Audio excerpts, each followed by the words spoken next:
Oh, I thought we already started the recording. Let me start again. Anyhow, my name is My bad. Sorry about that.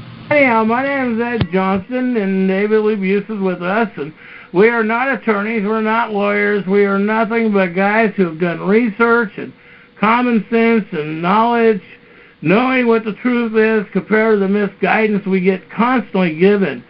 It's like there's a group out of Arizona called the what do they call that? My bad. Sorry It's not that. Common Core, but it's basically it's civics. It's civic education they're calling it, and it's on Facebook.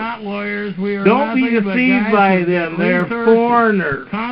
Their whole program is to get people through immigration, even if they can't get through immigration. I talked to the director of the program personally myself, and when I got done having a conversation with her, I was shocked about some things because it was like, aren't you going to teach the real history and the common knowledge of Mother Earth and its structure? And it was still going basically of the Bible, and we didn't want to get into that because that could be offensive. Well, excuse me, if you think this country is offensive, get the hell out of our country. I don't care. Sticks and stones might break my bones, but names will never hurt me. Grow up, little children. Grow up. You know, either you're an adult or a child. You don't get to have one or the other or be switched off. You know, and some people know what I mean by that without getting a term that could be called racism. But, see, people don't have a concept, even the legal or lawful term of racism. Racism is when you go against someone's religion. It's like, I believe in the Great Spirit Mother Earth. I don't believe in the book or a Bible. And so I get attacked because of that. Oh, Ed, you should read this. Oh, Ed, you should go by this. No, I should not, because the First Amendment gives me my right of educational knowledge. If you believe in the Bible, that is your First Amendment right. All right? I can't go against your right, but I'm going to tell you, our forefathers and the structure set up this country so that way we weren't based on religion, Christianity, Muslim, whatever you think your fantasy religion is, and I'm blunt. The main point on religion comes without mother, without spirit, great spirit, there's no children. There's no lettuce, there's no tomatoes, there's no food. That is the one thing that people don't comprehend in the reality of the world. If you look right now in the Pacific Ocean, the ocean is dying around the world. Sea lions, whales, food resources, everybody's washing up on the structure. And nobody gets this point. It's your food resources, folks. And if you don't start collecting rainwater and growing food for your children, you've lost reality. You know, and if you're living, you know, in an apartment complex, you know, until something else transpires, you got to learn how to grow food. Shit happens tomorrow. What are you going to do if you don't have backup food? That is the main point. If you don't have food, you know, people don't think about that point, and they go, oh, I could be thrown off my land and all this stuff. Well, you know, you start standing together with your neighbors, you won't be thrown off your land. That's the whole point, that we forget that we're supposed to be standing with one another. You know, I had a couple topics I really wanted to go off of. I mean, I had an old friend I got a hold of here in the last 3 weeks. I'm still trying to figure out that reality, you know, because the one thing is I learned a long time ago, never, ever trust a woman. Never, ever trust a woman. Every time I've done that, I got bitten twice hard. But, I mean, you know, that's just part of life. That's happened to me. I can't say that for others because I haven't lived your life. But I know what I've seen and witnessed, that's my personal thoughts.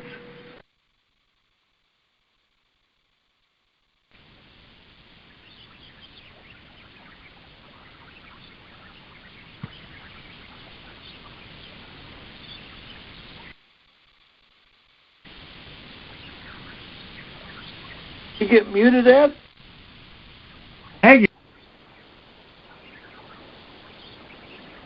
Huh? Why am I muted? I'm sorry.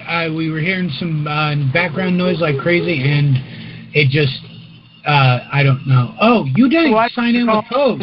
Number. You didn't sign in. Yeah, this is the point that people have got to pay attention right now. If you don't start protecting your bloodline, your food resources, your structure around your home, you ain't going to have it.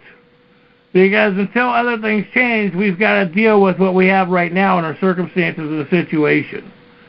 Okay, now I'm trying to find the other point, because the other point is I did find the law, the Paper Reduction Act, where the government is totally funded by the banks, on the interest of the banks.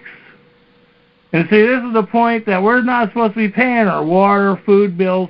That only applies to elected and public officials. That only applies to lawful bloodline Americans.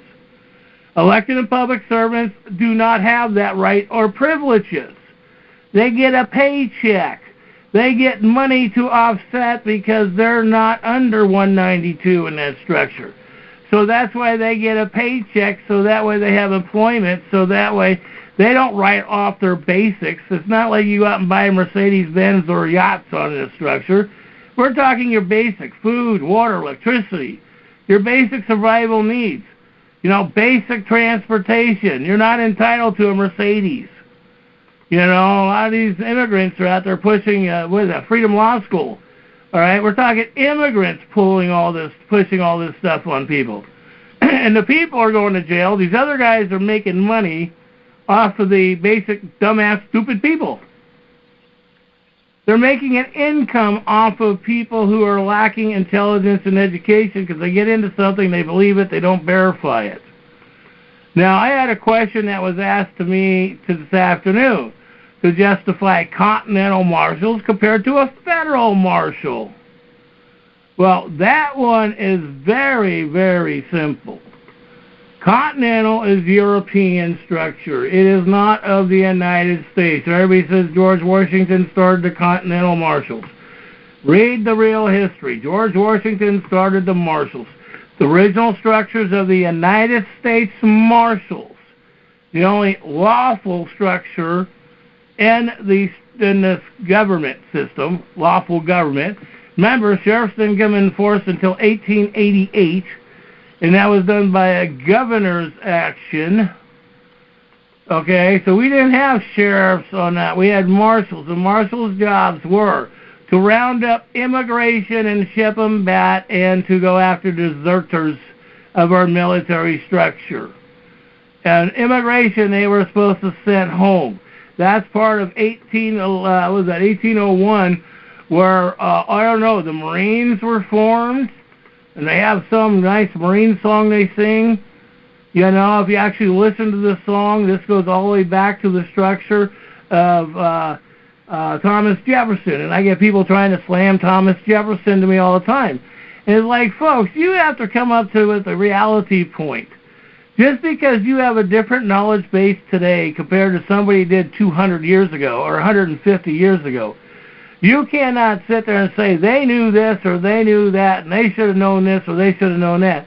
You have to come to the reality of real world, because they're going by what their knowledge is back then. Okay, just like our forefathers did in this country. You know, our forefathers sat down and, what was that they did with the natives? They smoked hemp and they drank rum. The natives brought the hemp, and foreigners, our forefathers who wrote the Constitution, that came from England and a couple other countries, they're the ones who actually wrote the papers that started this country. So when people get off in these different directions and try to get you turned around, it's people get so run around in confusion. You know, that people don't get a lot of stuff. It's like the South. When we went to war with the South, when the South walked out of the congressional record March 27th, 61. When they walked out, they gave up their immunity. It's that simple. They gave it up. All right? There's no ifs, ands, or buts in this structure. That's the whole point. If we don't sit there and realize that we have a Constitution that gives us rights, not privileges, and everybody goes, the Bible gives me rights. The Bible doesn't give you 1 ounce of rights at all. If you really look and read the Bible, you have no rights by the Bible. Because you're going by Christianity of a controlled religion. The only thing that gives you rights is the Constitution, from freedom of slavery, freedom of religion. The Bible doesn't give you that. The Constitution gives you that, but not the Bible. You'll go, oh, you got to read this passage in the Bible, and you got to read that passage in the Bible, and it says this. The funniest thing about life is you cannot interpretate somebody else's structure. You can't interpret it. It has to be fact. I know the tree grows out of the dirt and the ground. I know that I watch the carrots grow up. These are things that you see, that you actually can physically see. I go by basically, as some would say, science. When you see it, you believe it. Hearsay? Can't go by hearsay. I've tried to do that before in the past, and that never worked. That's all fantasy. To me, that's like, a lot of things. Like good old Disney movie. The fantasy. So we have to go by what we're looking at today. We have to go by what our structure is today in our front of our face.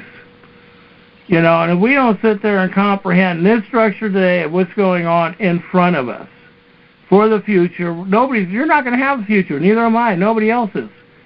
See, you guys don't get one point. I got serious medical issues. I have no bloodline. What the hell do I care? I'm just a guy that cares for people. Once I had different beliefs, but then I realized, family and all that turned out to be a movie to me, fantasy. So, but those who have got it, who know it, don't lose it, because if you lose it, you lose everything. Even if you believe in that your Bible beliefs, the First Amendment gives you that right, not privilege, that right, so long as you're lawful bloodline American. You cannot come to this country from a foreign country and say, oh, well, we have this and we have that, and we are going to do, what do they call that, like Cinco de Mayo Day. We're Mexican today. We're Chinese tomorrow. We're Russian the next week. Sorry, the Constitution is the law of the land. And that's the bottom line of it.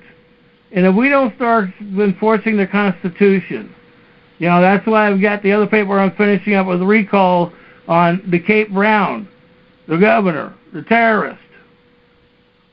And when I get that done, anybody can use that or follow up and do whatever they want. But see, the thing is, when your family is destroyed by these elected and public servants, and I mean destroyed, if you don't stand up, another perfect example is like what's going on with the Mundys. I don't comprehend why they're not filing their charges on these people. Okay, but the other point, it comes out that they had contracts with them with uranium, with Hillary Clinton, with the British and the Russian government. So maybe some of these people didn't realize the contract they got into. Okay, we could rationally and reasonably comprehend that. Anybody could comprehend that. Okay, but see, that's where they have to sit there and come out and tell the facts compared to having people running around in circles. We've got to stop this stuff that we're running around in circles. I had other direction I wanted to go tonight, and Dave's got a couple things, but like I said, the one question people were emailing to me today, the separation. Well, I can sit there and claim I'm a judge, but if I'm under, let's say, and I'm going to use this as a perfect example because I have had a congregation. Okay. I'm a registered member, registered church. I have my paperwork that says that, I am a non-profit organization, which I'm not. State of Oregon said they couldn't handle it because I wouldn't play by their game, and I filed my rights as that structure in it. That's why the state of Oregon recused all that structure. That's why I'm not in that system. I'm not in that corporation system because I own me, and they didn't like that. And that's the point that you have to decide. Either you want to own you, and if you don't own you, you have to know the circumstances of how to regulate your attitude, how you talk to your elected and public servants, how you go forward, because remember, these are your elected and public servants. You want the same respect by these men and women as that you want the same honor and respect that you have. Okay? That's the whole point. You want to have the same respect. So give them the same respect. And that is the same thing that we do this. Now, I would like to thank those elected and public servants who are actually being honorable in their elected and public servants positions. But remember, a lot of these elected and public servants, they can't come out and say this, that, and the other thing, because you got to remember, 40% of the public servants are against the ones that want to do it right. Because if they did that, they wouldn't have the high income they get. You know, it's like Kate Brown, our governor, spending money, taking public money, and literally going gamble with public money. Now it turns out in the newspaper, she wants to sell the state corporations and elected and public employees unions to the highest bidder. I mean, come on, people. Are you actually paying attention to any reality? She wants to sell your government to the highest bidder, and you guys don't give a shit. And everybody wants to bitch about Trump. Well, Trump's running a corporation. That's what Kate Brown is supposed to be doing. But under the 13th Amendment, she can't. She knows this. She's a con. She's an attorney. She's a lawyer, liar. If you look up the dictionary of lawyer and attorney, that means a liar. So it's amazing when you look up and comprehend the true reality instead of having people trying to convince you of something else. And once we start doing that and stop going about everybody's opinions, you know, I mean, it's like I had conversation or contact with somebody that I haven't had contact in years ago. And I'm trying to figure out if she's trying to set me up through the Democratic Party. Then through that, 2006, the governor, Kate Brown, mayor, city, all these people went after me, you know, try to put me in federal prison and said my broken neck was a fake. My neck on my job. Well, my neck was proven broken. The Department of Justice came out and said my neck was broken on record. And they said that these people went after trying to prosecute me, because I wouldn't sign their contract called Democracy and My Rights over to the State of Oregon Corporation.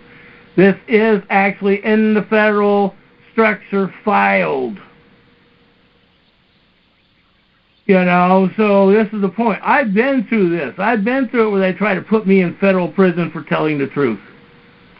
You know, I've been through this with the Department of Justice more than once. And in the state of Oregon, you know, state attorney general's covering up for them. This is a fact. This is true. So what I'm telling you, and the stuff that even the stuff that me and Dave wrote for Judge Scalia, all right, this is real. You people go, oh, well, we want these things to help us. Well, how about if you actually took a look at what me and Dave wrote on the constitutional structure of separation of lawful and legal in the country? You autograph that, file that. It's already been filed in the courts. It's already been filed in Congress. It's already been filed and stamped by the Oregon State Secretary of State, Kate Brown, office. Got Kate Brown's signature on it, so she knows it's real. So what I'm filing on her, she has it already in record that she knows she's committing treason because I have a stamped filed record stating she knows it. Is anybody comprehending how to play the game and understanding their system the way they wrote it? So she's already admitted to the structure in that. It's in the file of the Secretary of State's office. Nobody's disputed it. The governor herself has not even disputed the last one I filed with her 2 months ago. So, you know, and that's why I'm filing the treason charges now. You know, I mean, they're trying to protect all this stuff, folks. And if you don't stop doing this stuff, running around in circles, you're not going to have your bloodline. Mine's dead. You know? You have yours. Think about it. Open your mind. Quit being so confused over stupidity. And know to protect yourself. If you don't stand up for your bloodline, lawful or legal, and prove it, that means when you're legal going into court saying, hey, I know how to do this because I'm a citizen. And knowing the separation of sovereign versus citizen. Okay, because a citizen is a British subject under the 14th Amendment. Sovereign means I'm a lawful bloodline. You know? It is knowing the difference. And I wanted to go off in a different direction, but I had people that were throwing some questions my way to get going down this road. I'll get into those numbers here in a little bit that people were asking for the numbers of different agencies. But I want to turn the floor over to Dave because I've been going on for a little longer than I planned on. And then we'll get into some other questions that people will have after Dave gets going. So, Dave, my friend, let me turn the floor over to you, and the floor is yours. Okay, thanks, Ed. I'll tell you what I'm going to do because we have been shortchanging our listeners. And I want to open this up to Q&A right away because we need to consider those who have called in and have questions for us. So let's start Q&A now, and then I'll bring in what I want to bring in later, okay?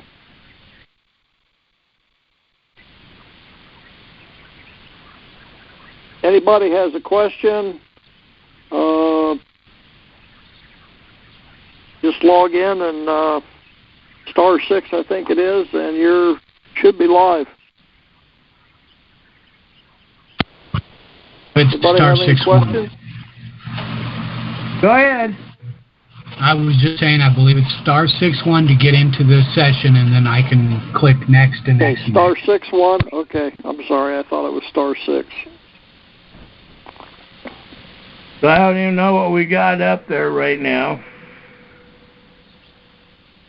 This is your opportunity to speak up on any subject. Okay. Well, apparently nobody's speaking up at this point, so if they want to flag in, we'll let you flag in. We are working to improve the system, so we got another couple outlets, so that way we could get a internet set up so you can type in questions as well, so you don't have to speak up on things like that. We are working on that. So, Dave, I'm going to turn the floor back over to you. So, seeing that we're not getting anybody speaking up right now, go ahead and what we were going. Okay, we have a major decision out of the Fifth Circuit Court of Appeals. Hold on. I mentioned this last. Hold on, Dave. Go ahead. We do have the callers. So you guys just didn't give them enough time to say hello. Well, bring him on. Him or her. 713, you're up. Hey, this is Dave Brister. Just wanted to ask Dave about that.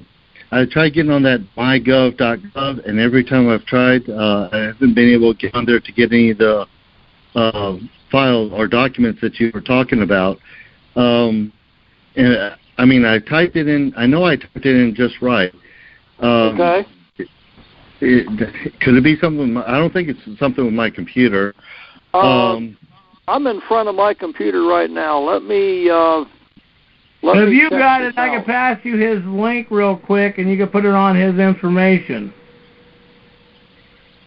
Because I think you're a friend of Dave's too, ain't you, Dave?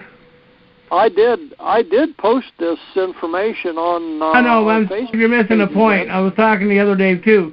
Dave, are you and Dave friends? Yes, sir. I've got him on my Facebook along. Okay, send him a instant message so he can get that and send you the link instant message so you have it. Okay, thank you. Then that way we can cut to the chase right now.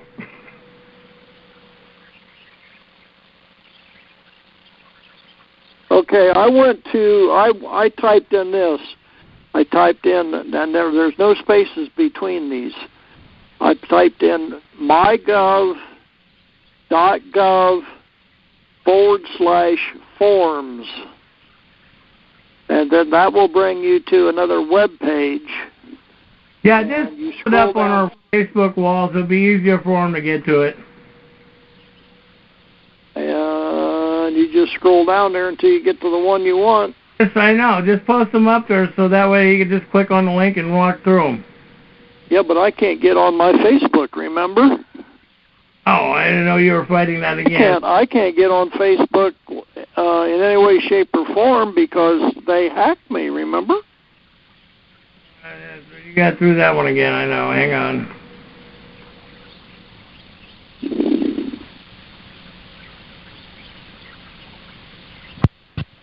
Hey, is it all right to go to the next caller? If you go down to that second page that comes up, you'll see a government forms just got an update. Then there's a couple arrows that says Project My USA. Hmm.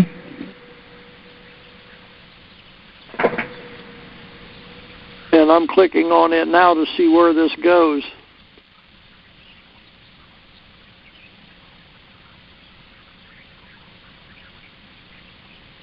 Okay, goes to a screen.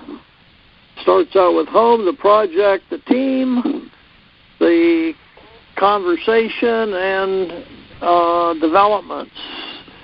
It looks like a printed, let's see, there's a PDF limitation, PDF filler, first step, how to help, etc., etc. So I don't know how much all that is because this is new and I haven't had time to look at it. Okay. But I'm going to go back to the other page. Now, you said it was My Forms, what? No, it's mygov.gov/forms.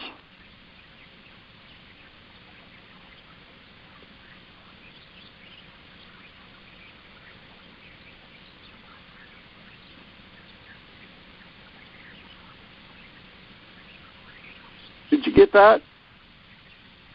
I think so. I'm just going to cut and let him go chase the cougar on this one.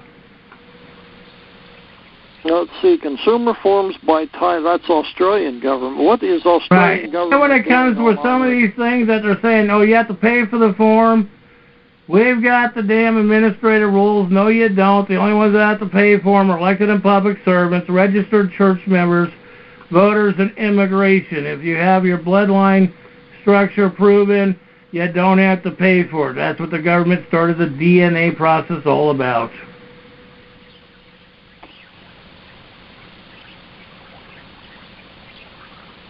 Oh, come on. Let me see. I want to get off of here because I don't like being hacked while I'm on air. Let's see. Got some forms up here. I'm looking for one particular one.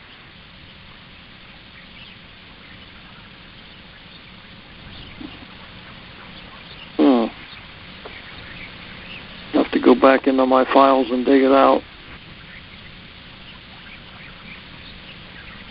Let's see, Fifth Circuit.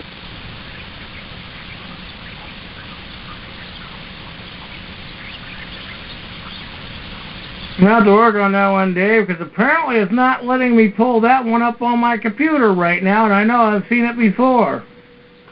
Oh. I didn't Facebook it, mark it, when I should have. Okay, I've got the ruling from the Fifth Circuit, tax fraud in America on Facebook.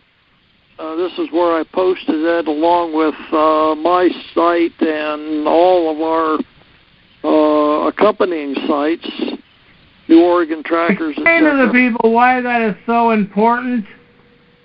This is extremely important because the Fifth Circuit admitted that the United States and the federal courts have been systematically misapplying the income tax as a non-appropriated direct tax for decades. The clear implication is that literally trillions of dollars have been improperly taken from their rightful owners. That would be you and I, ladies and gentlemen. That's called property tax, too. That's correct.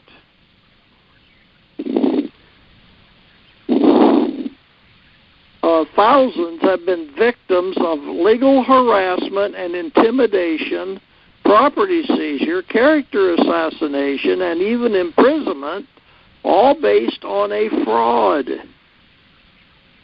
At the same time, it is clear that the explosive, and some would say, republic eroded growth of the federal government over the same period have been financed by the same fraud scheme. Gee, now if government is funded by the banks...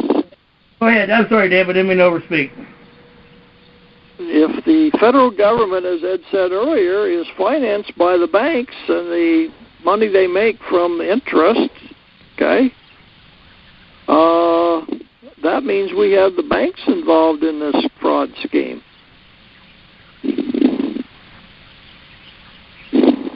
That should not... Now, here's the case. The case is Parker, P-A-R-K-E-R, versus Commissioner. They've got it abbreviated here as C-O-M-M'-T, comma, 724, F as in Frank, period, 2D as in David, 2 David, 469.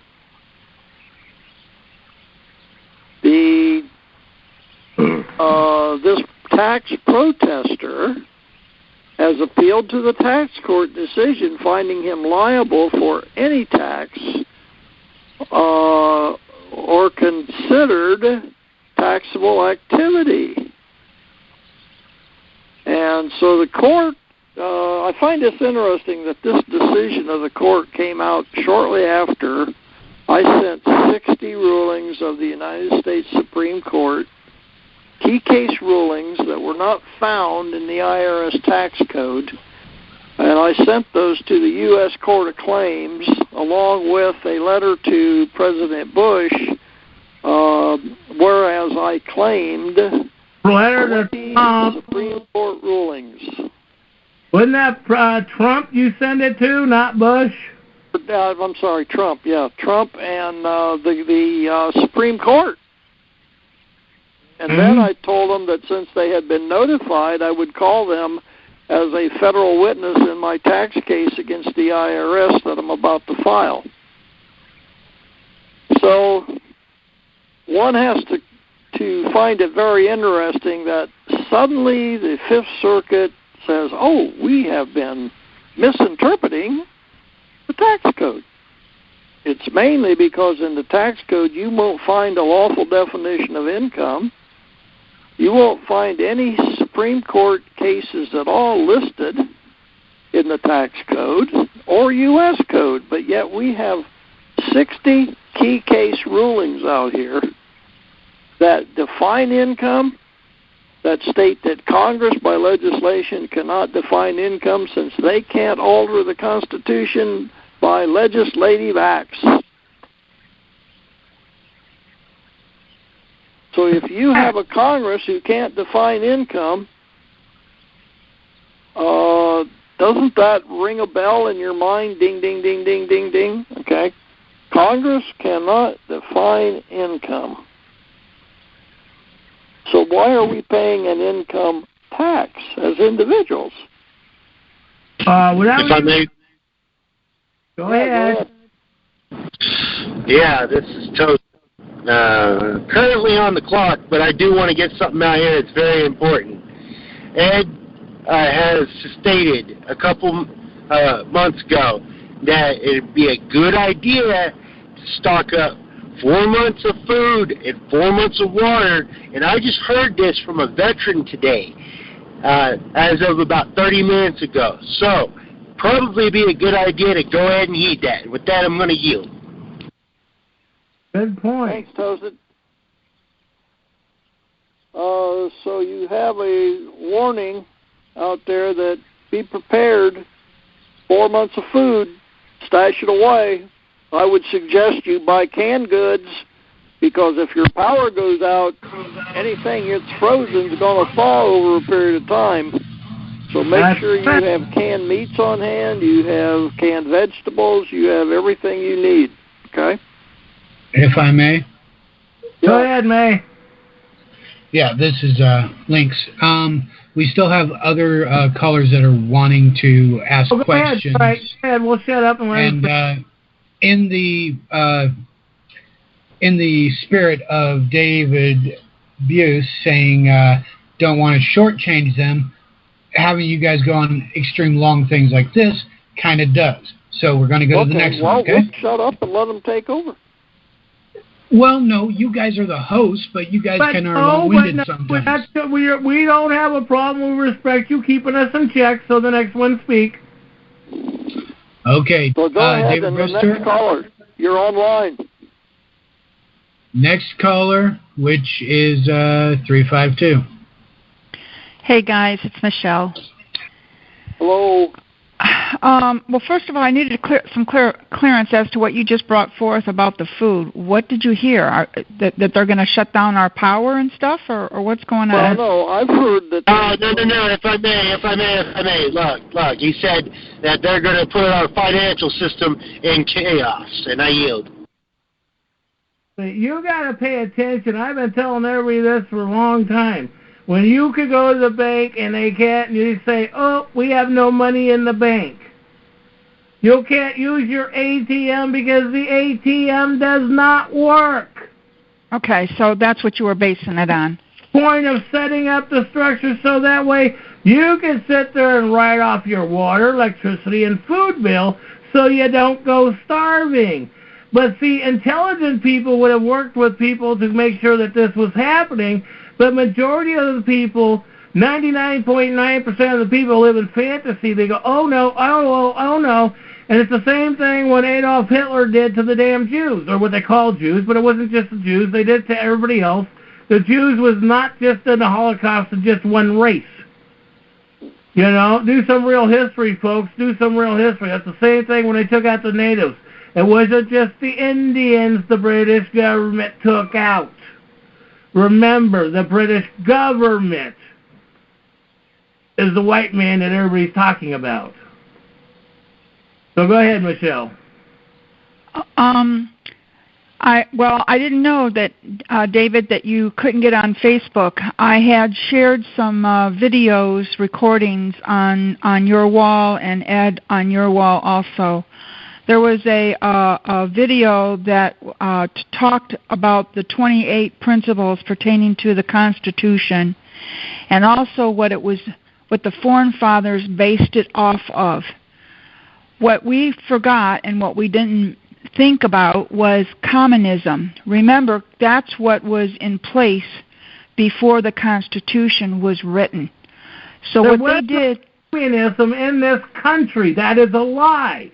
The thing is that there was no structure in this country at all, period. The structure of that stuff didn't even start coming into the structure until after the British government started arriving. Well, I'm going to go back to what I was starting to say before you interrupt me. I don't know where you got that from, because that's not what I said. Smithsonian and doing real histories with the scientists and stuff in California, growing up with the Smithsonian and stuff like that. So we didn't have a communism structure in this country. I didn't say we did. I said that the communism was in place.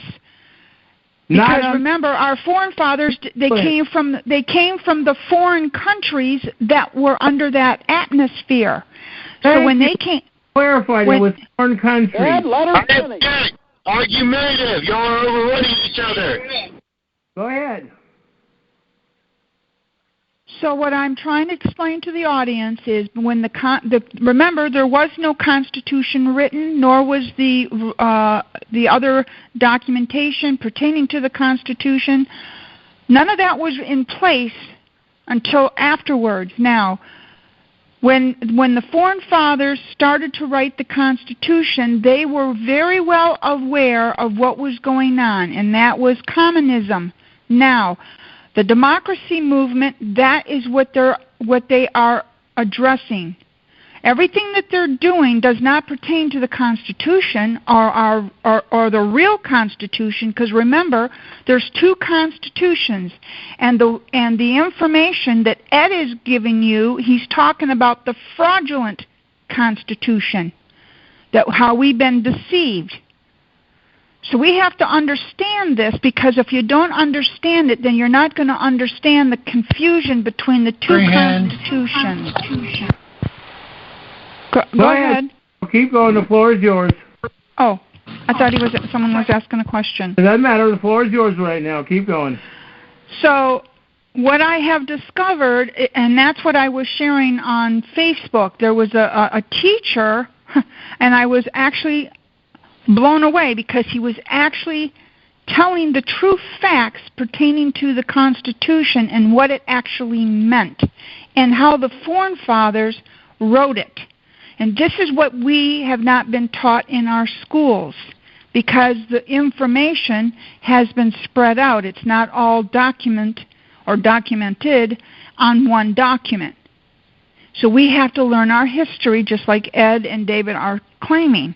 In order to find out the truth, you have to do your history and learn your history where you've been deceived. But that's how, so in other words, the Foreign Fathers, when they came to the United States, they knew what they were up against. Now, what they did is they wrote out 28 different principles pertaining to law as to the Constitution. And then what they did is they defined out of the 28 notes that they took down regarding principles, what they did is they narrowed it down to 14. And those 14 principles is what is based off of the Constitution. If you learn the principles, this is what we have not been taught. It's the principles. And you have to do your research and find it out.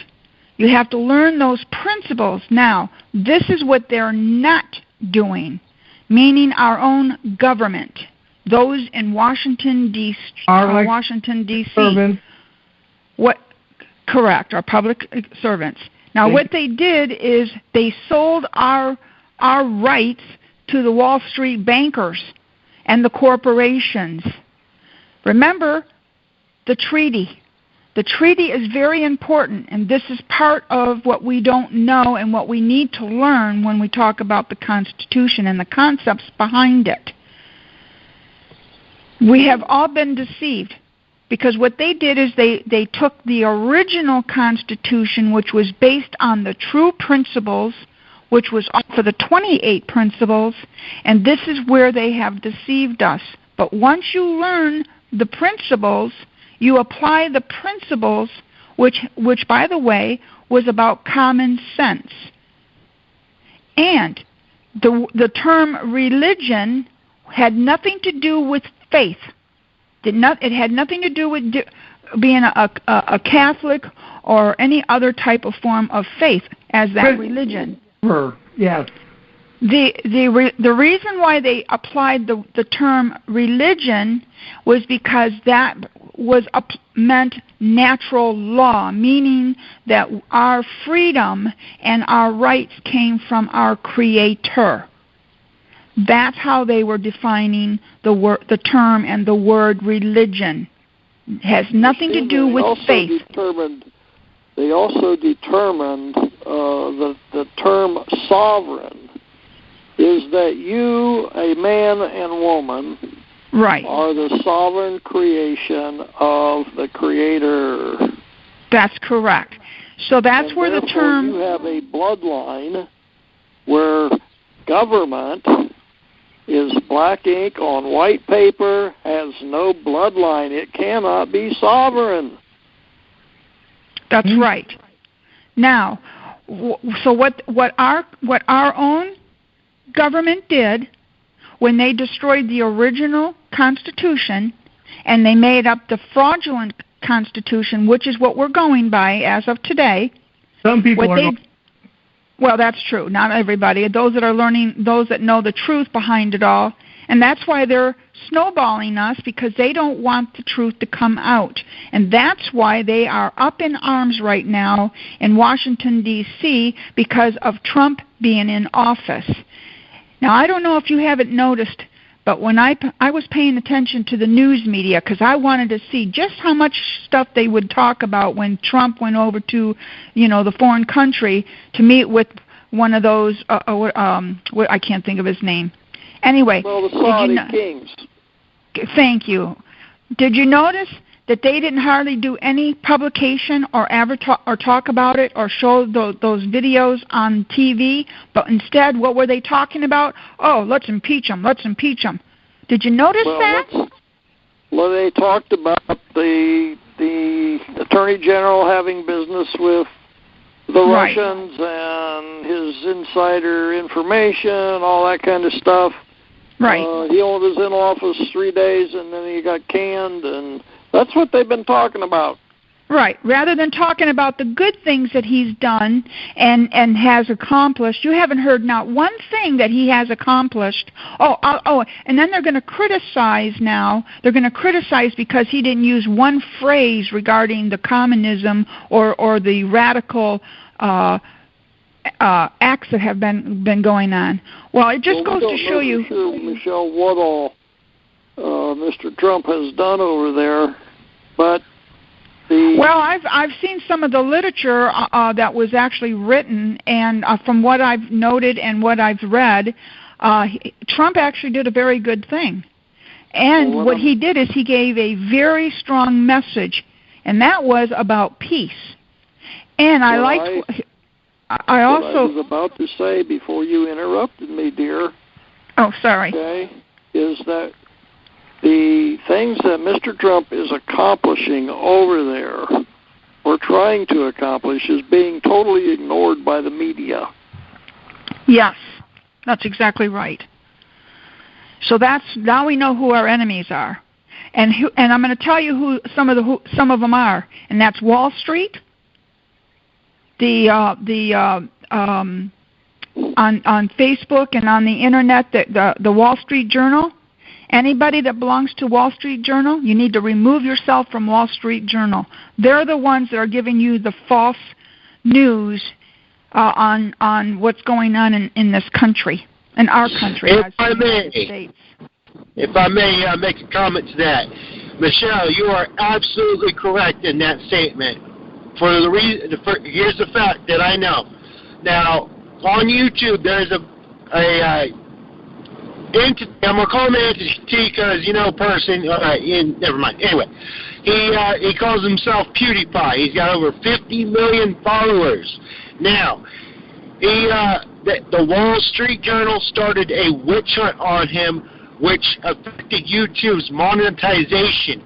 A lot of YouTubers lost out on lots and lots of money because they witch hunted him. They said that he was being racist and he was basically doing the Heil Hitler with the hand motion, and all that. So they read an article, and a bunch of their advertisers started pulling out.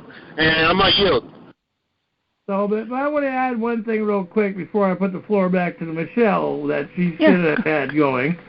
Go ahead.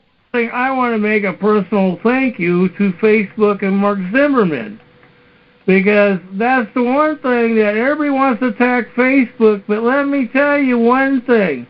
Without Facebook, would you have the education and knowledge you are getting today? So wake up and open your eyes to reality and stop following the train. Go ahead, Michelle. Well, you are correct on that note too, Ed. That's why we have to do our homework. Now, here's how I discovered certain websites and those that are claiming that they're for America and actually are not for America, is because I was receiving their input of course in my spam folder, and also I had signed up for some of their literature to come into my computer. So when I started to see what they were doing and what they were talking about and what they were posting and how they're all going after Trump, Well, that was a red flag right there. Now I know what companies or what websites are actually not for America. They're for the democracy movement. And by the way, the democracy movement is communism. So I'll yield, and I'll let somebody else jump in on what I was talking about. Oh, yeah. And the video. He's an actual teacher. You can actually contact him to learn more detail about the 28 principles and the principles pertaining to the real and true Constitution. Go ahead, Michelle. The floor is yours. Oh, I was opening the floor for those that had any questions. I just wanted to make a comment. Yeah, you are absolutely correct. I just forget which part. Don't worry about it. Then if you don't have anything to add, then go ahead, Michelle. Another thing, too, there's a book out that I would recommend you to go to the store and buy, and it's called The 5,000-Year Leap. The reason why it was called the 5,000-year leap is because it has to do with what the Foreign Fathers had put together. The Foreign Fathers knew what we would be facing in the future. So remember, that's why they wrote that Constitution, and that's why we're praising them right now for what they've done, because they had really done their homework. Because remember, they were aware of what we're facing today. They are aware, too, what Christianity and paganism did to their country. Correct. They were aware that they gave us the Constitution to protect us from religious freedom beliefs.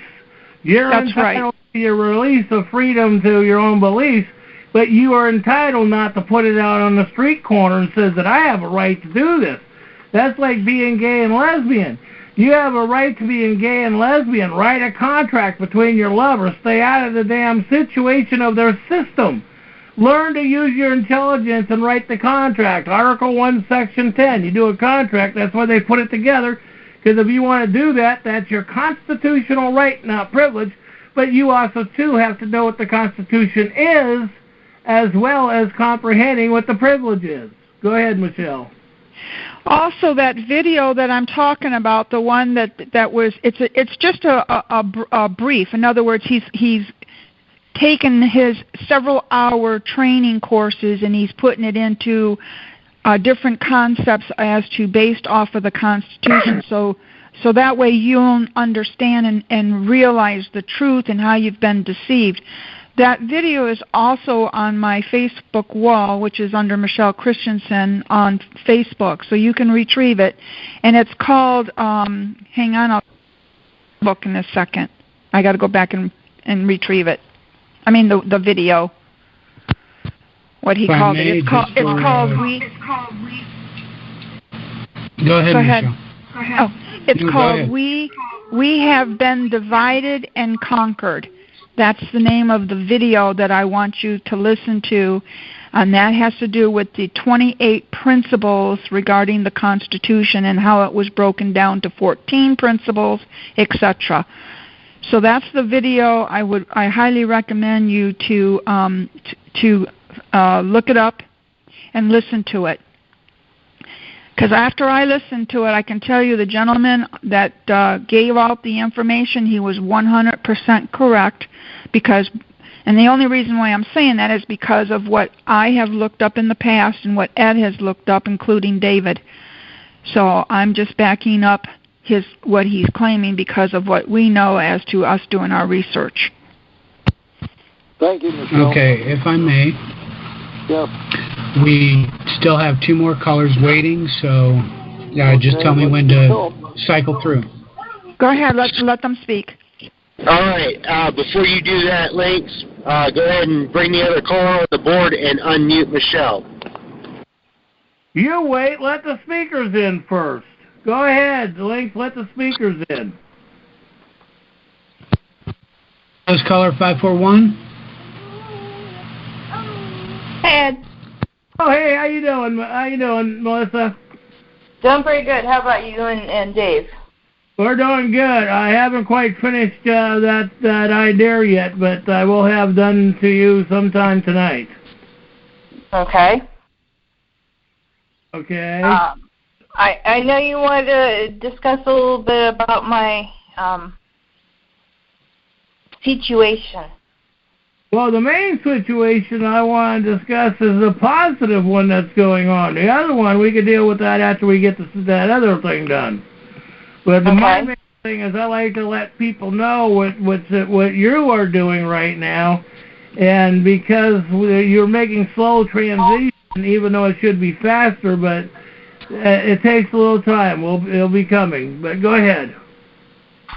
Okay, so a little update on what my situation was is my son has been in foster care for approximately just under 22 months, and it was ordered in a contested permanency hearing in the state of Oregon that reunification continue when the state of Oregon went for termination of parental rights.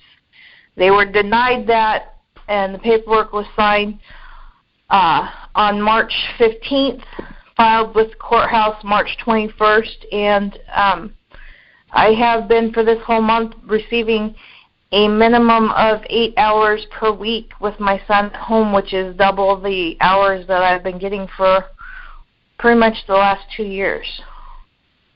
Good for you. Glad to hear the good news. Go ahead. Waiting. Finish up your thought on that. I'm just waiting for him to come home and actually stay home. Well, yeah, no, we're on the same path of that. But see, now, once we get the other thing going, because see, the thing is pay attention to what rocked the boat. Okay, and that's the point I'm trying to get you to comprehend how things rock the boat, but you're still learning. But the main thing is you got to focus on your bloodline. Without that, the other ones you could deal with later, but right now you got to focus going from the bottom up now, if that makes sense. Yes. The way it has to be right now is not a choice. It's just the way it is. So, but yeah, I got to work the other one because I'm going to be getting the other point that when I send that letter out that we've discussed, you comprehend that I'll be sending the recall out with the indictment with Kate Brown with that too, don't you? I did not know they were going out at the same time. Well, of course they have to. And make sure, Ed, when you're doing all these, you put this in as claims. Just don't make statements. Make them claims. Because without a claim, there is no remedy. Well, I know that, yeah, the claim. I know, yeah. But that's like, because I'm claiming the treason on her because I could prove it. Anything further? Say that again, Dave? I said, is there anything further that she has to offer? Because we don't want to waste the airtime. We want to get you got more to add to that? So that the next person. Not at this point. Okay. Okay. Don't let the other one go. Yield. Got it. All right. Next caller is 304. You're on. Yeah, this is Daniel, and I've been trying to get this information for a while. The corporate charter number for the U.S. corporation. Where is the charter filed, and when was it filed, and how do I get a hold of a copy of the charter document? Dave, do you have that in front of your mail? You just emailed. I have actually written Congress and asked that very same question. Where is your charter? Where is your bond? Who are your board of directors? Who are your trustees? Who are your shareholders? The only thing I could find out on my own is that it is a French corporation, but that's about as far as I could get on it before I got booted off the internet. Okay, now, is their charter number 052714196? Say again? Is the charter number 052714196? let me punch it in on the computer, and I'll see what kind of information I get. Am I open? Point. I'm glad you had a number. Well, I've got that from Joanne, but I'm not sure that's right. Okay. Let Dave will get that. I will do Joanne that. Spotted Bear? Go ahead, Dave. I say, is that Joanne Spotted Bear? Yeah. Yeah. Oh, okay. Michelle, yes, you are open still. I would recommend that you call the Federal Trade Commission's department. I have a number I can give you. It's 1-877-438-4338. 4338. Yes. Okay. The Federal Trade Commission deals with any agency or corporation identity. So if that's what you're trying to find out, that's who you have to call. What I'm trying to do, Michelle, is establish in people's heads that when we served the U.S., we weren't serving our country. A farmer serves the country, the land. Right. But we were serving the U.S. corporation, and they took us as franchises by fraud. And shipping you overseas to war. Right. Well, that's what I earlier. I don't know if you were on the call, but that's why I was making it clear that what happened was when those in Congress, our enemies, when they removed the original Constitution, that's when the fraud started. Because remember, there was also treaties signed, and the treaties gave rights into the United States. And of course, now that also plays into the bonds and the currency regarding to our dollar. And this is why there's so much confusion going on. And of course, I'm still learning too. And that's why I was telling you earlier on the phone that Social Security is not part of that group. Well, they argued that they were. They argued that they were part of that group. And well, that I am a pretty unicorn princess, and guess what? That doesn't matter. That's a good point. Does that mean you have floral paint on you too? Well, I can tell you this: the IRS is a identity by itself. And now, from what David and I have looked up, and Ed, I can tell you right now that they have no standing, because the only person who has standing is the Treasury of the state. And that's where, under Title 26 and Title 15, Title 13, Title 10, and Title 14, if you start looking up those codes, you'll realize what I'm trying to explain to you, because Congress is violating the law. And this is why we've been so deceived, because we don't know those laws and those codes. So the IRS, it has no standing, and that's why the word volunteer was put into place. Now, what I've discovered under identity theft preventions as being a victim regarding the IRS, from what I'm understanding now, I might not have it all correct yet, but from what I'm getting, the IRS is basically saying if you fill out their form but do not add your Social Security number or an ID number as they're requesting, you can actually remove yourself from the IRS. Yes. Regarding the taxes. And if I may real quick. Yeah. Don't forget about Title 408. Don't ever forget that. And one note I want to put out there real quick is my wife called me from the hospital asking for my Social Security number so they could put it on the birth certificate. I said no, Title 408, and I yield. That's a good point. So what happened? What happened at the deal when you said it then? If you're going to say it, tell all of it. Don't just say half-truth.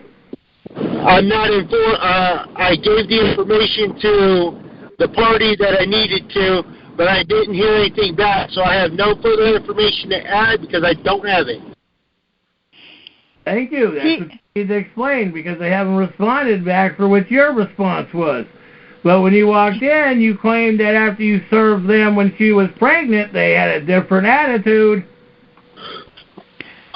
If I may? Yes, go ahead. Okay. Michelle, you're aware that between 1935 and 1938, they removed the public law books out of the law libraries and put us into public policy. And you're familiar with FE versus GE, Supreme Court ruling, which states that judges do not rule on statutes, codes, and policies. That's correct. The executive administrators rule on statutes, codes, and policies. The judges rule on law. So we have no judges because everybody's ruling on statutes, codes, and policies. There are no judges in the land. And we're a lawless land. We're in statutes, codes, and policies. We're in corporate statutes, codes, and policies in violation of the law. Well, that's correct. Now, the law applies to the corporate as to the contract regarding what we had put together as regarding the Constitution. And those laws were put into place from the people.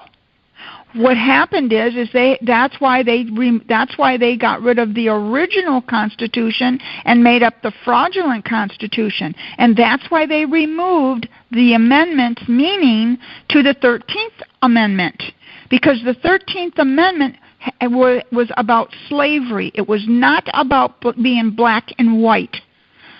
The 13th Amendment had to do with the law itself.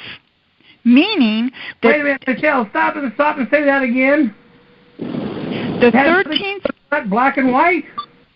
Black and white. In other words, it had nothing to do with race. No, race is religion. Color is what they're talking about, because race does not mean color. Race is religion, and that's what the Supreme Court and Black Law Dictionary states.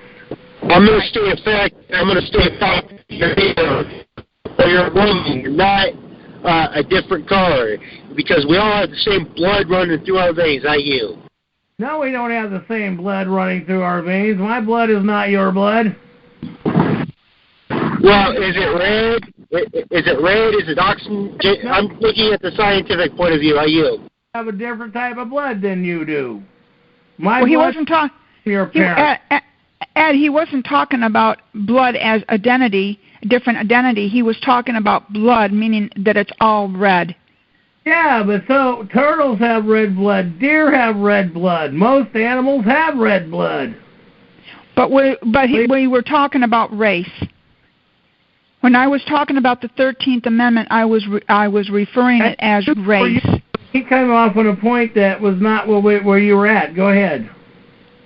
No, he did. What he was doing was defining what I was talking about as to the 13th Amendment as to race, meaning as being white, either being white skin or black skin. That's what I was referring. Red. That's what I was saying. Every animal has red blood in their body. Every animal does. Right. So do fish. Right. Well, Ed, you do make a valid point for one reason. Congress said that we are all cattle, so we are all animals. I yield. Well, I can say this. Congress knows that we are alive, and they have us in their verbiage, in their own paperwork. They have us as a living soul under natural. So anything that's natural, that pertains to the living soul. Anything that's not natural pertains to the corporation. And that's why you have to know what code you fall under, because they fall under, I believe it's 7701-1, which means the corporation's identity. We fall under... Go ahead. If I may, if you look up the word person in Black's Law, 6th edition, it says a natural human. Now, if you look up human, of course, it says see beast. Right. That's right. Okay. So you're talking about they referring to us as natural beast. Well, that's correct, because we all are animal. In reality, I mean, we all are some type of a beast or being, right? So but that's not specific enough for me. I refer to myself as a man. Well, of course you do. Of course you're a man, and I'm a woman. I'm not a beast. I understand that.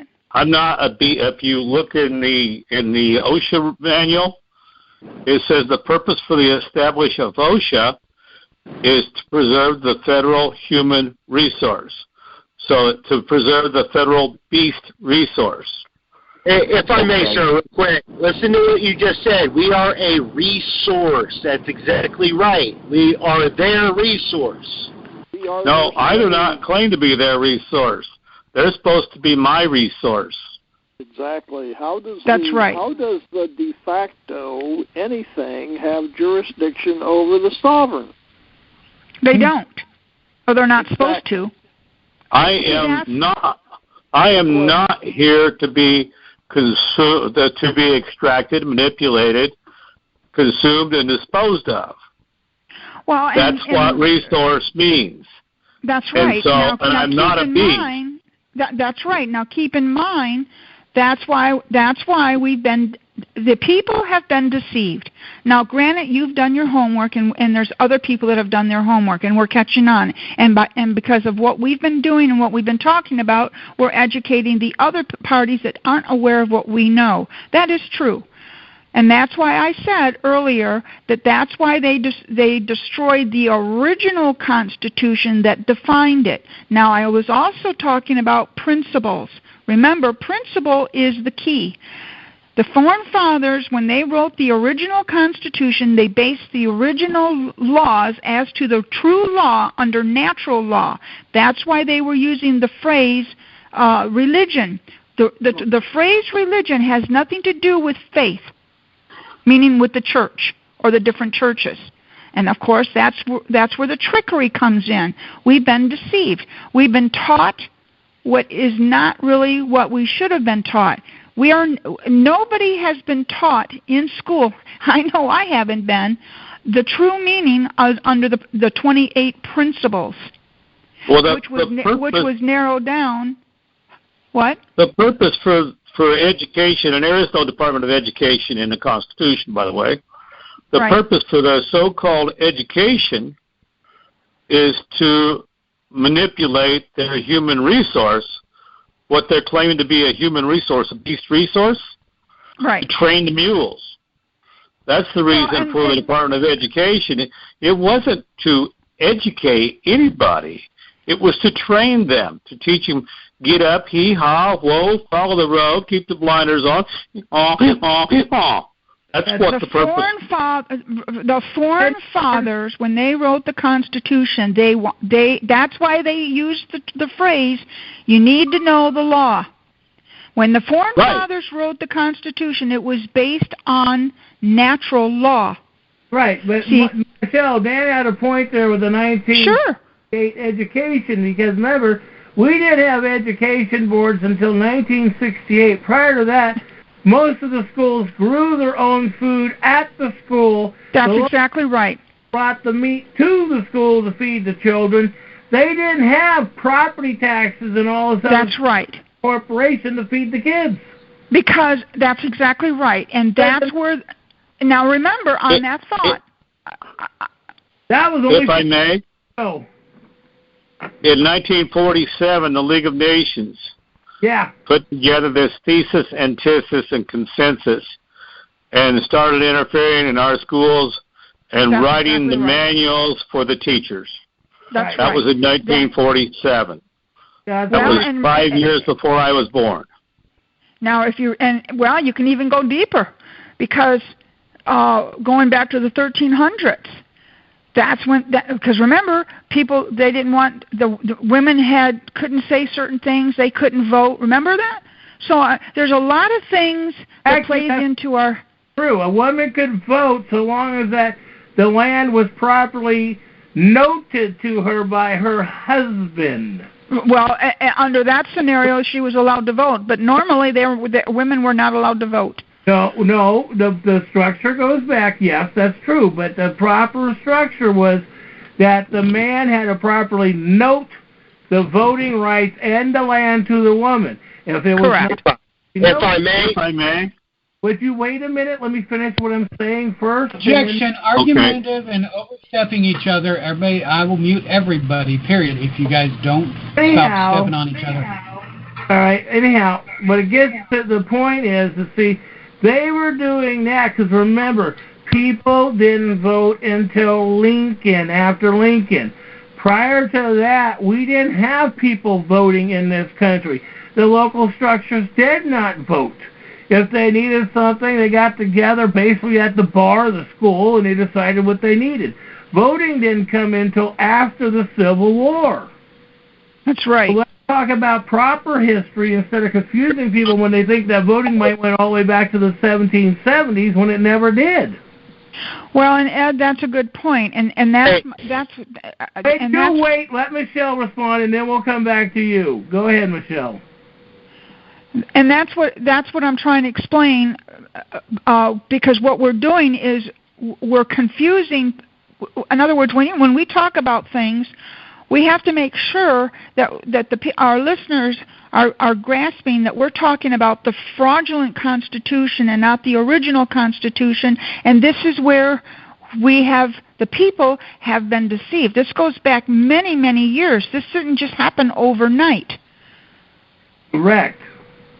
Okay, then let the other speaker go. Yeah, I am. Yeah. All right, this is Toasted. Before I have to hang up, I want to just say something. Your vote counts, but it is based on how much land you own. And with that, I'm going to yield and I got to hang up. Yeah, well, see, I'll close with that one. I don't vote because so long as I'm not part of the British structure, you don't have any entitlement, any rights to be owned. You have entitlements. I don't vote to give my land or anything away or taxes to anybody, because voting technically is the crime because our funding is supposed to go to we the people, not foreigners. And I'll put the floor back to Michelle on that one, because I don't vote. I don't play that game. Michelle, if I may? Yeah, go ahead. Yeah, originally you had to be a freeholder to be an elector. Mm-hmm. Now, there was no voting. There was electors. But in order to participate as an elector, you had to be a freeholder. And what years were those? Do you recall? I have a concept, but do you comprehend? I know if you look at the West Virginia Constitution, it speaks about the freeholders. Right. And then somehow the elections has got twisted into voting. And that's not what it was about. You had to be a sovereign. In order to be a sovereign, you had to have, in some capacity, something you was the king over. Right. Well, here's what happened. Right. Go ahead, Michelle. Here's what happened, and you are correct. You are 100% correct as to what you just said. Here's what happened. Our government, meaning those in Congress, when I use the word servant, we are the government. Let's make it completely clear and understandable. Those in Congress that are in our government, as to our elected servants that we have chosen, and by the way, that's why anybody that uses the phrase democracy, they are our enemy, because what the democracy movement is after which is the Agenda 21, which is also the New World Order, which has to do with international state or international law. That's what the democracy movement is after, which is communism. So anybody that talks about democracy, That's what they're referring to. Now, they're not going to come out and say that that's communism, but that's what we're facing. That's why they're forcing the Sharia law down our throats. That's why they're after and they're for bringing the Sharia law into the United States. Because the Sharia law is not a religion or a form of faith that we believe in anyway. It's a man-made structure. Now, don't you find it amazing how they're going to take your faith away from you as our creator? And they're going to tell you you can't talk about your creator, your God. Oh, God forbid, and you can't pray. Oh, but we're going to allow the Sharia law to pray in our schools and in our country. And don't forget about the treaties. You know, see, there's a lot that plays into it regarding the treaties. See, the treaty movement is what's giving these foreign countries the movement into the United States. That's where they're because when you sign a treaty, now you're giving a foreign country some rights. You follow me? As to that? So that's what we're facing. I follow you, Michelle, but I'm not in favor of this diarrhea law, and that's what I call it. I'm not either. A lot of us are not for it, but I will tell you this: the first recorded democracy in history was when Moses went up the mountain, and I'll yield the floor for the rest of the night now. That's a good point. That's a good point. I want to finish that one up, Dan, so that way they know what you're referring to. That because most people don't get what you're referring to. That, and that was part of the movie with Charles Heston when he was playing Moses. So please up that point so people get what you mean. When Moses went up the mountain, there was nobody there to rule them. Right. So they had anarchy. They had mob rule. Whatever the crowd wanted is what happened. And the strong prevailed over the weak, and the wicked prevailed over the good. And that was the first recorded democracy in history, was whenever Moses was crossing the desert, and he went up the mountain and left them behind. And I yield the floor for the rest of the night. Well, Ron, you hit it right on the nail. You actually hit it right on the nail. That is what we are facing. We are facing today an anarchy. You are 100% correct. Michelle, that was Daniel. Oh, I'm sorry, Daniel. Yeah, I was responding back to you, Daniel. You were 100% correct as what you just said. Well, I'm going to let you go now, and okay. I'll let you guys have your discussion. Thanks for the call and your question. Yeah, well, I've been listening for a while, but I'm still trying to find out what this corporate charter number is. Yeah, work on it because I know I have a list of them all somewhere. I haven't got to that point of finding them. Well, if you call the trade commission, Ron, you should be able to get an answer. Not Ron. It's okay. She can call me anything she wants to. Dan. Was it Ron? I thought you said his name was Ron. No, Dan. Daniel. Oh, Dan. I'm sorry, Daniel. Daniel, call the trade commission. You should be able to get an answer. Well, I'm afraid they're not going to want to answer that question, but I'll try it. But they're the one. Well, or the Treasury of the state then. Well, the state treasurer will not answer the question here for the state either. I've tried that already. Oh, okay. I just sent you and Michelle, Ed, the listing of the numbers for states and cities. Okay. Hopefully that will guide you in the right direction. So email me, Dan, and I'll get that list to you. Okay. I'm still up to the challenge of getting this computer to run the way I want it to, but I'm going to let you go and thanks for doing that for me, Dave. And you're more than welcome. I hope this will help you. I also sent to Ed a couple of numbers that were tied to the Federal Trade Commission and Canada, which I think somewhere in there you'll find a number for the U.S. I'm going back a long way in history to find that information, I'll tell you. Well, I know it's intimidating to an executive administrator when you walk into his administration room, a.k.a. courtroom, and cite his corporate charter number and cite him as executive administrator under FE versus GE. Yep, and he's... Yeah, wait a minute. Let me get that case again. What was the first part? So what? What was that Trade case? on Dun & Bradstreet as a for-profit corporation. What was the case again? What versus GE? FE versus GE. FE versus GE says that executive administrators, the judges do not rule on statutes, codes, and policies. Judges rule on law. And the point I want everybody to think about. When you are going to court, the first thing you want to ask the judge is, are you a constitutional court? Well, even deeper than that, are you a court of law or are you a corporate administration? Because they're corporate administrations. They're not, according to FE versus GE, they're corporate administrations. They're not courts. Trying to entrap the judge so he can be recluse.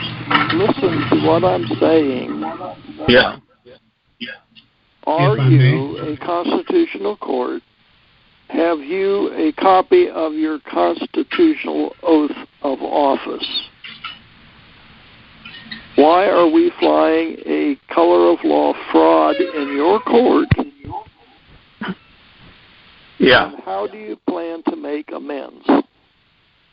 Well, if I may, Dave, whenever I went before the judge here, his oath of office and his bond is 30 years old, and he's never renewed it, and they claim under West Virginia statute that they don't have to.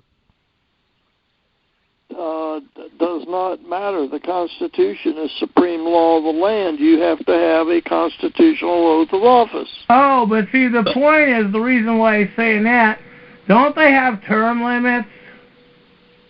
Yes, they do. And so they don't renew their oath of office ever, and then they got the wrong Constitution on there. They got the U.S. Constitution, 1771. So they're federal corporations. Well, that is correct. Here's the deal. In this republic, and this is your next statement, in this republic, we have to have constitutional courts with constitutional judges, or you're running a de facto government. Well, I'll put it to you this way, Dave. Whenever I cited it for conspiracy to interfere with justice, they simply refused to accept the charges. That's fine. You're reclused for prejudice. Well, the West Virginia Supreme Court did the same. In fact, they threw the charges when they were cited for misprision of felony. They threw the charges in the garbage can, and when it got to federal court, they separated all the affidavits from the case, said the case was frivolous without the evidence. That's the way the corporate courts work. They've removed 28 affidavits from the case, all brought under Evidence Rule 301, and all had over a year to challenge them, and they were all removed from the case, and the case was frivolous without the evidence. Well, and that would be true. And that's why the Supreme Court of the United States ruled all courts are crooked. That's right. Well, here's another thought too. Since we're on that subject, that's why judges, administrative judges, they're not supposed to be voicing their opinion because they're supposed to be basing their opinion only on law. They're not supposed to be putting their personal opinions in the case. But of course, that's what they're doing. Well, Michelle, here they act as the prosecuting attorney as well. They'll argue the case for the prosecutor. And that's illegal. See, that's the part I know that's that. illegal. I know you know. But they don't allow a record here. Well, of course. And the reason why they don't want the record is because... Your Honor? Say what? Is this a court of record, Your Honor? If not, I demand a change of venue. Well, when we put in for transcripts, 22 transcripts, we were allowed 2, but under West Virginia Code 54, let's see, I can't remember the code number right now. But anyway, the judge controls the record. He determines what goes in the record and what does not go in the record. And there's no record. Though. He's not supposed to. That would be a bias move on his part. Well, that's the way the statutes are set up in the West Virginia Corporation. Well, that's the fraud. Of course, that's the fraud. See, you're talking about you're talking. We're going by corporate policy, not law and statute. There you go. That's exactly right. You hit it right on the nail. Well, statute's not law according to the Supreme Court. That's right. According to the Supreme Court, statute is not law. Under FE versus CE. That is correct. That's administrative rule. And that's correct because statutes and codes define the law. In other words, they help you to interpret what the meaning of the law. And that's why statutes and codes are not law, because they define the law. So what they're doing is they're taking the definition of what the law, what they think the law means as to the law you're addressing, and that's how they're committing the fraud. And you hit it right on the nail. That's what we're facing in our courts. Well, they aren't courts. They are not courts. According to FE versus CE. That's an executive. That's an executive administrator up there, and that's an executive policy meeting. That's not a court. That is not a court. Their corporate courts do not have jurisdiction over you, the private citizen. They only have jurisdiction. Well, I'm not a citizen. Citizen is a British government word. There's actually... thank you, David. I was just going to back you up on that because that's another thing we have to be careful when we say that, because that's a false statement. Because citizen is a subject, which is what Ed is referring to, which he's correct. But just because you use the word citizen or the word person doesn't mean that you're subjecting yourself into the corporation, unless, of course, you're filling out a corporation's documentation or an affidavit pertaining to the corporation. That's where you're going to subject yourself to the corporation, just like with the IRS forms. So I want to make that clear, because that's by us saying that to our listeners, we're misinforming them on that scenario. Just like be accurate in your words. You have to say that if you're jumping off a hillside, you're jumping off a hillside. I didn't fall off of it when I jumped. Right. So it depends on how you use your stats, how you're using that status. Let's put it that way. Status is knowing the decision of your wording.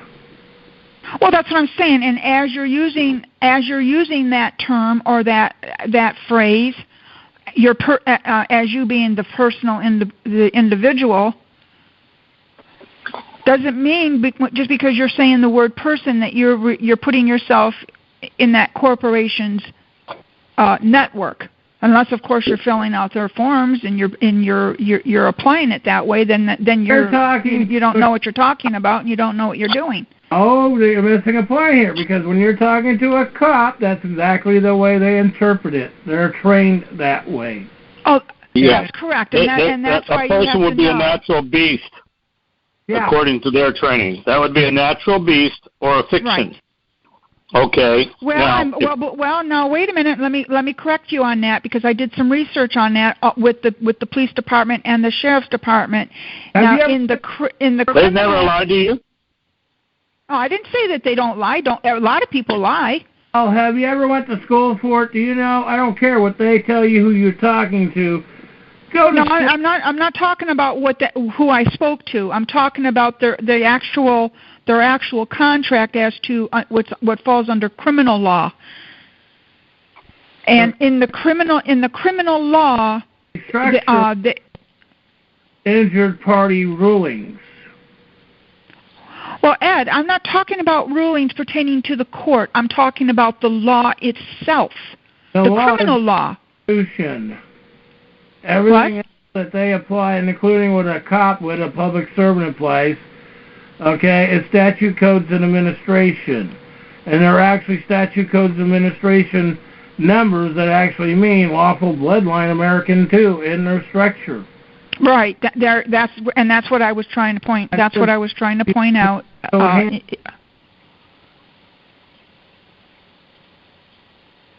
I'll let you go. Oh, no, I mean, it's like, people need to read. If you can't find the answer you're looking for, give me a call and I'll see what else I can do for you. Oh, I don't know your number, Dave. Oh, Dad. No, but I can get it from Ed. I have Ed's. All right. Thanks for the list too, David. Daniel? Oh, David. Okay, yeah. Okay, thank you, Dave, and thank you, Michelle, and you're welcome. Thank you, Ed. No problem. We'll get it straight one day here, Daniel. Yeah. I've been trying to find out about this corporation for over 10 years. Well. I found out something that might help you, David.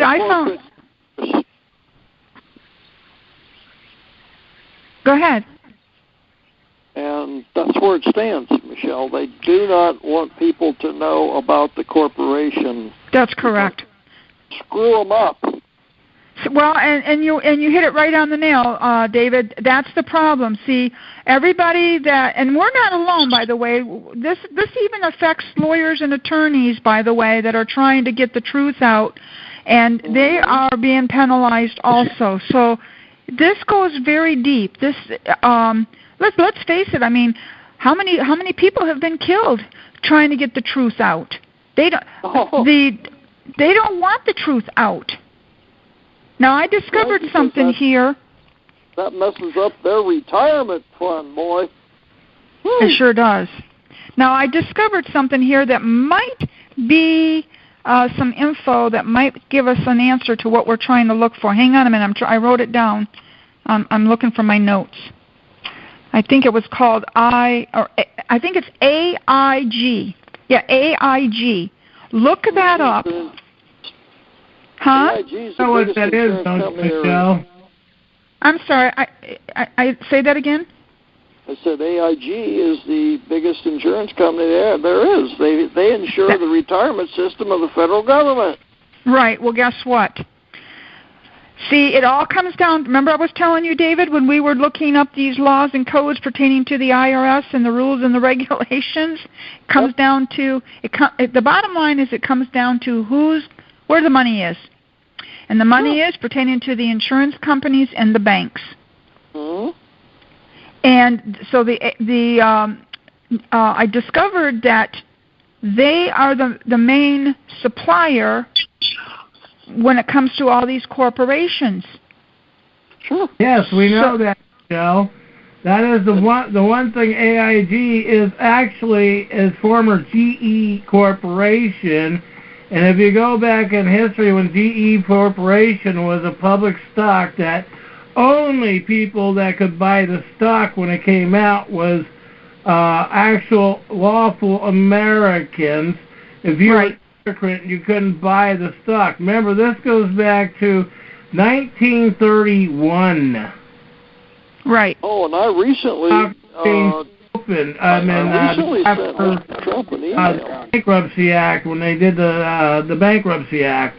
right before they did the Bankruptcy Act, and then after they did the Bankruptcy Act, AIG came into full swing, and that was supposed to be part of Resolution 192. Okay. David, go ahead and repeat what you were saying, because Ed didn't know that you were talking, so... I'm sorry about that, Dave.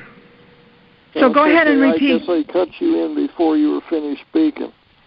But AIG is the insurer for the federal retirement system. That's right. And so what did Obama do? He bailed out AIG because they were in bankruptcy. That's right. That includes the federal post office federal retirement fund. That's why they went private. Right. It also has to do... It also, David, it also has to do with the currency, which goes back to 1933. So the Trade Commission, the insurance company, and the banks. Those are your three major suspects as to who's controlling what and who's doing what. Yeah, who owns Dun & Bradstreet and Wall Street? Oh, the American Bar Association and the BAR, British Accreditation Registry. So now you know why So now you know why, David. As you were saying, now we know why we're having a hard time. Yep, it's collusion, people. Now I got a letter. David, I got a letter. RICO because this is organized crime. Yeah. Oh, absolutely. Sure is. We need to hold our elected governors and in office. We need to go after them for identity theft. We need to hold them accountable. Yes. So that's what we. Every one of them in jail because, you know what, we can have another election. Sure can. And we the people have the right to alter and abolish any form of law. Constitutionally, there's not a thing they're trying to tell me when I'm going after Kate Brown, I can't recall her for another month. That's why I got to get this paperwork out. I talked to the Salem Journal newspaper today, and I told them I had this evidence and this stuff. They were interested, but the co-owner of the newspaper never emailed me today because he knows I'm telling the truth because he personally knows who I am. So our listeners, Ed and David, what they should be doing is filing the identity theft affidavit form, which is 14039, through the IRS. Even though it might not go anywhere. But anyway, the more of us that fill out that form and send it to them, see, that's what's going to scare the crap out of them. Well, and the other point, Michelle, that I've been telling everybody that when me and Dave wrote the separation of lawful and legal, that Judge Scalia had in his possession, I believe, at the time he was executed. All right? Because I was informed to make sure he had that before he went to this. In my verification, I knew he did have it. Well, and you know something, and of course this is also to our listeners. See, that's why just as we've been talking about regarding the laws are there. They're just not following the laws; they're breaking the laws. So once we know the laws that they're breaking, which is Title 26, Title 15, Title 12. Title 13, Title 14, Title 10. Once we start learning what laws they're breaking, we can apply those laws and those rules in our paperwork when we address our claims with them pertaining to the identity theft. Well, you and I and Dave have been doing that, is trying to get the others to comprehend it, because some of these people is like, I'm sitting there earlier arguing with people about stuff, and it's like, did you read this? Yeah. I said, so did you comprehend what the words meant? Yeah, so what the hell are you arguing with me, trying to say it's this, that, or the other, when you just told me what it was? Right. Now I'm going to be sending you the instrument that I just put together regarding the identity theft that I just gave to the Sheriff's Department. Now in that instrument has a lot of the information that you guys were looking for, and I didn't realize how much stuff I touched on. So gosh darn, I hope I know I scared the crap out of them. But anyway, I've been trying to forward that over to you by email. So I just found it today, and I'm going to be forwarding it over to you. And I just got some paper. Remember, I was telling you earlier that I ran out of paper because what I wanted to do was rescan my paperwork back into my computer so you would have the notary signature and my signature on the instrument to prove that I actually did file that claim. Of course, now that's only to two people that are going to get a copy of that instrument, and that's only for them only. It's not to be shared. In other words, it's for our use as to what we're doing. But I'll be forwarding that information over to you today, so you'll be getting it after I get off the phone as to what we're doing. Now, David, I started to tell you, I got and Ed, both of you, I got a letter from the IRS regarding the identity theft prevention and victim assistance. Now, I'm going over it, and I will get with you later on that. I just find that amazing. Did you ever get a letter yet, David or Ed, after you filed your identity theft form? Meaning not the 211 form, the other form is what I'm referencing off of. I haven't opened it yet because I got another one going out to them before I open this one. I have not received anything from them, Michelle. Okay, you haven't yet? Okay, well, I just got mine today. And so evidently they're investigating it or they're looking into it? According to the letter that I received, they looked into it, so they confirmed it. So they confirmed that I am a victim to the identity theft claim that I just sent them, and it comes from the Department of the Treasury, and then of course underneath it says International Revenue Service. Yeah. Okay. So in other words, they're going to be they're investigating. They already did. They confirmed it. That's what I'm saying. They confirmed it. My identity theft report claim, they're telling me that they confirmed it, and now they're telling me what I need to do next, is what I'm saying. So that's why I was asking David if he had received his letter yet. And that would have been, that's the form, David, not the 211, I'm talking about the 401. Right. Hang on, I'll tell you the number. Sorry about that. Well, they're telling you that they're confirming identity theft. Yes, they confirmed it. Good. And that was on the hang on a minute, I just lost the number. 08344. The 14039 form. Oh, okay. So yeah, they confirmed it, and they gave me a code. Okay. To go by, so I can, in other words, talk to them. So I'll let you in on that later. But anyway, when I get mine, I'll call you. Oh, absolutely. So that's why I'm giving you the good news. Yeah, so and good. I'm glad it's coming. Hey, well, I'll tell you. Like I said, I'm going to be forwarding my instrument to you and Ed when I get off the phone. Now, keep in mind, I was addressing treason, and I had put in the rules and the regulations under the true law, not the codes and statutes now.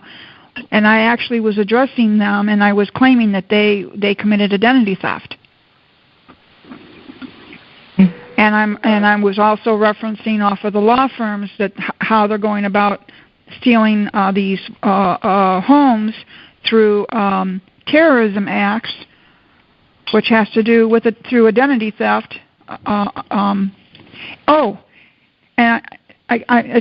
it's too bad that you can't get on Facebook, because the video that I just found again, and I posted it on FaceWall, and I sent it to you, Ed. there's an attorney on there who gives the definition and explains the fraud regarding the banks right to a T. And I had that video a long time ago on my computer, and I was trying to look for it. Well, it was a blessing because I found it again. It was sent to me, and so I reposted it back on Facebook.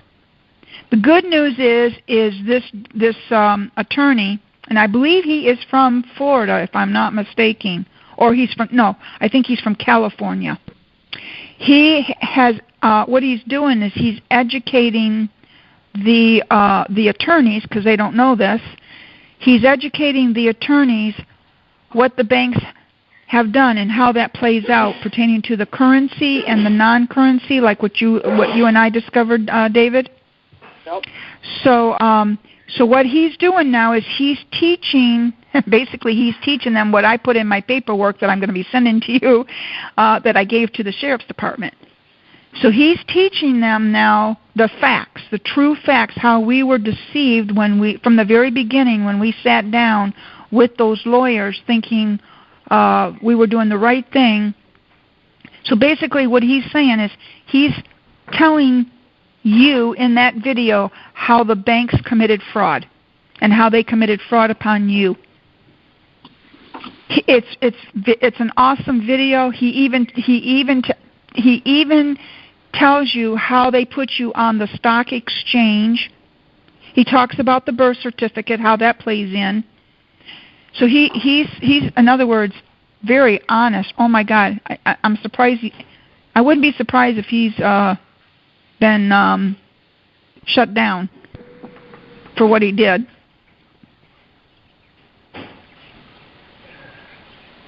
You there? Oh. Nothing surprises me. Well, here's the good news. He's also educating the FBI. He's working with the FBI. The FBI now actually hired an attorney who was pretending to be one of us. And what she was doing was going into the courts, and she was addressing foreclosure.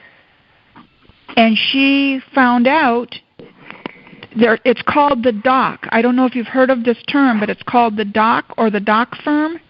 Well, guess what? The doc firm, now they're no longer operating. They were shut down. But what they did is they hired anybody who wanted a job, and they were paying them about $10 an hour. Now, these were just regular people. And what they were doing was having them sign these forms for the bank. And they were claiming that they were servicers for the bank. No joke. And that's called the doc firm. The doc firm had these people sit down, and they were paid by how many pages they could sign their names on these forms. Those are the forms that they are using. Now, this is the banks. The banks hired these people to do this. So the banks took their signatures, then they had notaries notarize their signatures, even though they knew they were not who they were claiming they were.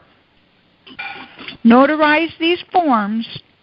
Those are the forms now that we are dealing with regarding the fraudulent liens on people's homes.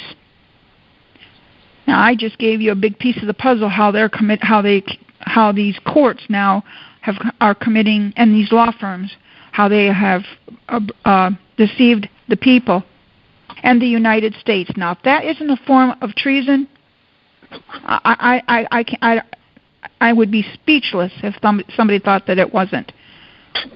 I think that's personage. I think that's identity theft. I think that involves land theft. Mm-hmm. I don't know what else is left. I agree with you, David. Fraud, breach of public trust. Yep. Gee. So here's the thing. I don't know how many other people have filed a treason claim under the Bankruptcy Act under identity theft. I might be the first. I can't say I am, but if I am, that was a good thing I did. Yeah, I got to thank you for your effort in all of this and the time and research you put into this to expose this whole corruption fraud scheme. Yeah. And I'll tell you, I am so proud of myself because when I started to look at other videos, now these are attorneys, of course, and detectives, and when I got done listening to what they were saying, it made me feel good to realize that I hit it on the nail. And now they're out trying to teach the public for what we have brought forth. Yep. It makes you wonder how many hundred thousands of people are affected by these fraudulent foreclosures. Well, I posted it on Facebook, and the people that want to find out some of those answers, the videos are on Facebook, and I shared them with you, Ed. You have them on, and David, I also gave them to you. So even though you can't get on Facebook, look in your spam folder. They'll be in your spam folder. I just answered a special page on Facebook, and I asked them if they bothered to check with the people involved before they canceled their program, because I know of 2 Facebook pages that are in my name. So wow, really? Which one of these did you cancel, or did you cancel both of them? Well, and you know what, David? It might be a scam too. They might not have deleted you. In other words, it might be a scam too. It might be somebody might have sent you that, making you think. Just the fact that I can't get onto it because they won't accept my sign-in. Oh. My email address. This is the same thing that happened to Yahoo when I was on Yahoo. Some idiot changed my web page to People PC, who I hadn't been on People's PC for over 10 years. They don't even have the right information on the page. Same thing happened here. I guarantee it. Well, then what I would do is just open up a new one. And then you can go in, after you open up your new one, then you can go into the old one and delete them and remove them. If I may. Yep, go ahead. Dave, do you mean to tell me everything that you filed on Facebook is gone? No. I can't get into my page. As far as I know, my page is still there. Anybody that's on the internet probably can get onto Facebook and go to Davidlee Buess and pull it up. Just make sure you click on the picture, the family picture, the 4 boys and a girl, and that'll take you to the right page. Well, here's what I can do, Dave. Let me send you a friend request and see what happens on that note. Okay. Well, wait a minute. If you're already my friend, maybe I can't do that. Yeah, that doesn't make a lot of sense, but I yield. Yeah, if you're already my friend, I wouldn't be able to do that. The only way I would be able to do that is if we were no longer friends. Okay. Well, unfriend me. Wait a day and then friend me. Oh yeah, I could do that. That's true. Okay. All right. Let me see. All right. I'm looking through my list right now to see if you're there, and I don't even see you. Use the search function. Yeah, that's what I'm going to have to do because he's not coming up in my drop-down bar. Wow. Yeah, that's unusual, isn't it? Yeah. Well, I love the game. When I get home, I will see what I can do on my end. If I can alert Facebook that you can't get into your account, maybe they'll try to contact you. I don't know. Yeah. Okay.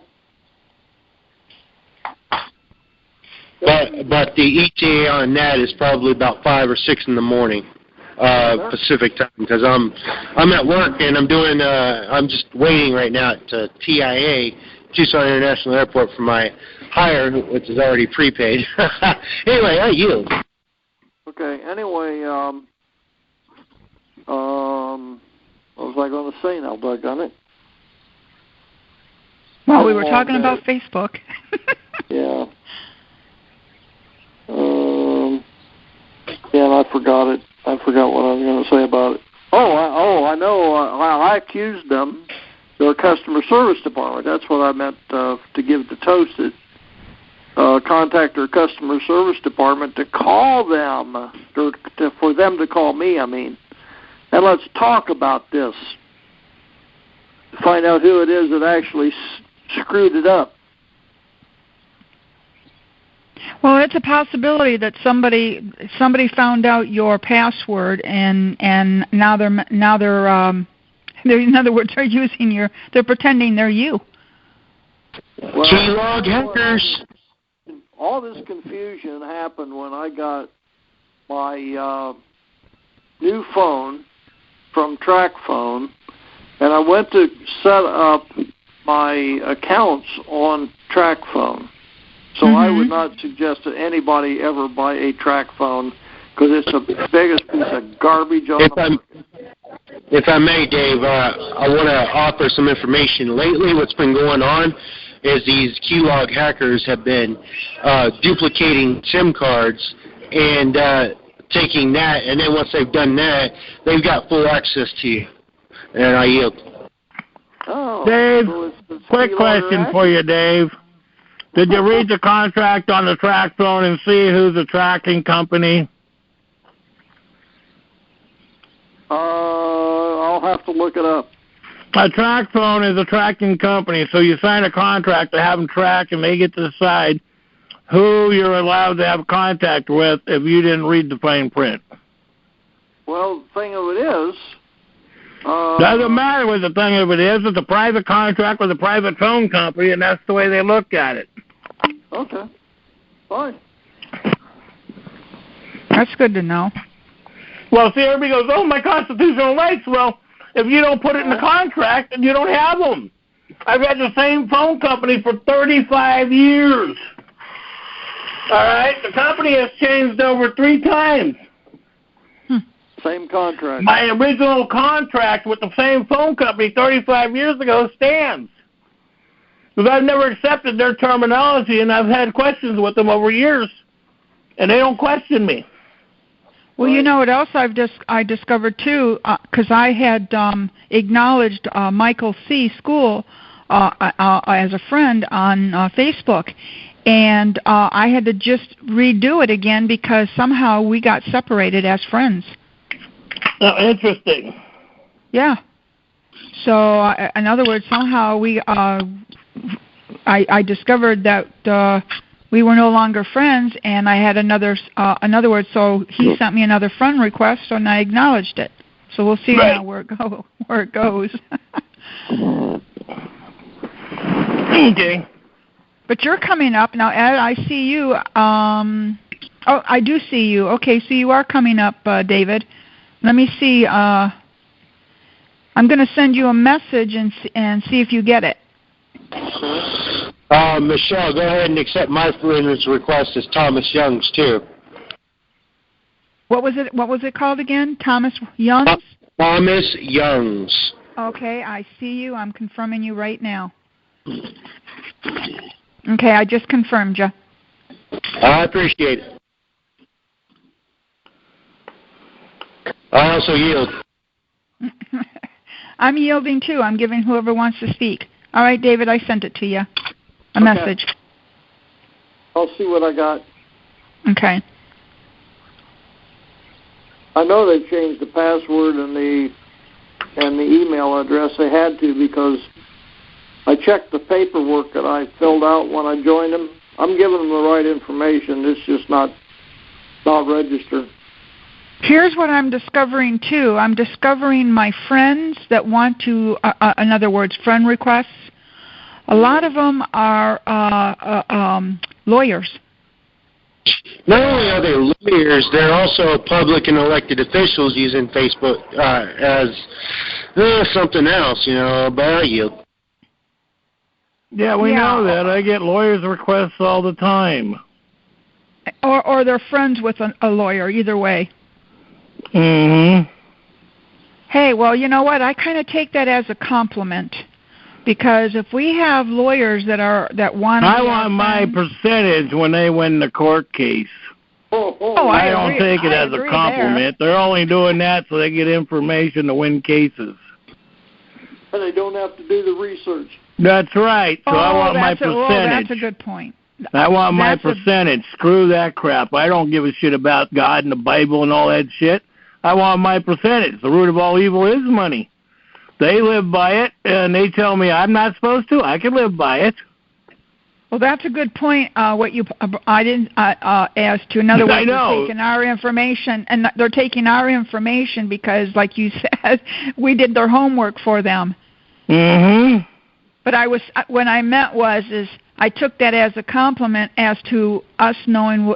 In other words, they don't know what we know. Yeah, I know. We know what you meant, but I'm saying is that these guys don't look at it as a compliment. They don't have compassion. Oh, no, they don't. Oh, hell no. So don't sit there when they're doing this and think they do. Oh, absolutely not. They rob and pillage just like the judges and lawyers. Yep, I agree with you there. Hell no, I'm not giving them no compliment. I was complimenting us. Mm-hmm. not them. Oh, God.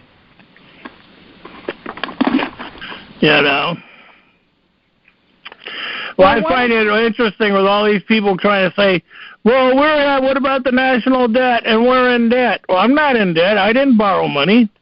Why would you borrow money and go in debt? Right. If you don't have it, who gives you the right to go in debt? Who gives you the right to spend money you don't have? Well, one must remember that the United States of America is doing business as a federal corporation. Mm-hmm. Federal corporation permission to borrow money in my name. Well, I have a question, because this has to do with the currency now pertaining to money and the bonds. Why is the currency under a continental? Hang on a minute. Let me go back to that dollar. Yeah, it's called it's the United States of America, and they say continental, which has to do with the currency. What year are you looking at, Michelle? These are United States continental dollars. Regarding the national. What year are you talking about? We don't have continental dollars. We have United States dollars today. I'm talking about the dollar bill itself, what it says on the dollar bill regarding the currency. It says national currency. I'm looking at the dollar bill. All right, let me go grab a dollar bill. So this way I can see what you're looking at, what you're trying to claim. If you're looking at a regular dollar bill. This isn't a regular dollar bill. Well, okay, where'd you get it? Then that's what I'm talking about. It's on. Well, I sent it to you, Ed. It's on Facebook. If you want to see what I'm looking at. Okay, well, we're talking continental is from England. Right. That's what they were using in Washington, D.C. Mm-hmm. All right, and that has nothing to do with 48 states, the continental dollar. And I'm telling you, I'm looking right at the dollar bill. It says national currency, the United States of America. I know what you're looking at. That's why I asked you what year it says on the bill or the information. Oh, hang on. I don't know. That's what I'm asking you. It just gives a series number. It doesn't say. I don't see the year. There's a series. Yeah, in other words, this is one of those things that who knows who put out. And it says legal tender for debts. For who put it out? Who's the corporation? Who's the industry that put it out with their name on it? Well, they're sharing the dollar bill, but hang on. I don't care what they're sharing. I asked who's the one that's claiming. I got to go back on Facebook. Okay, well, I mean, you can't say something if you don't know who's claiming it. It's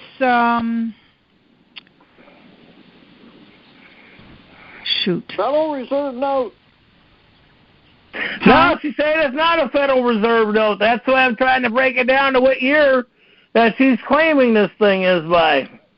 It's the vision of the Continental Dollar is designed for the Office of the Treasury for the Government of the United States of America is what it says. Oh, it's rain or Ron of the heavens. That's what they were trying to come up with.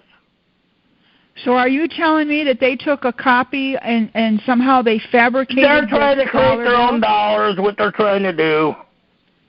So if it's their own dollar, why does it say United States on it then? That's what they're trying to do, just like the Continental Marshals and Sheriffs are in jail for impersonating federal officers.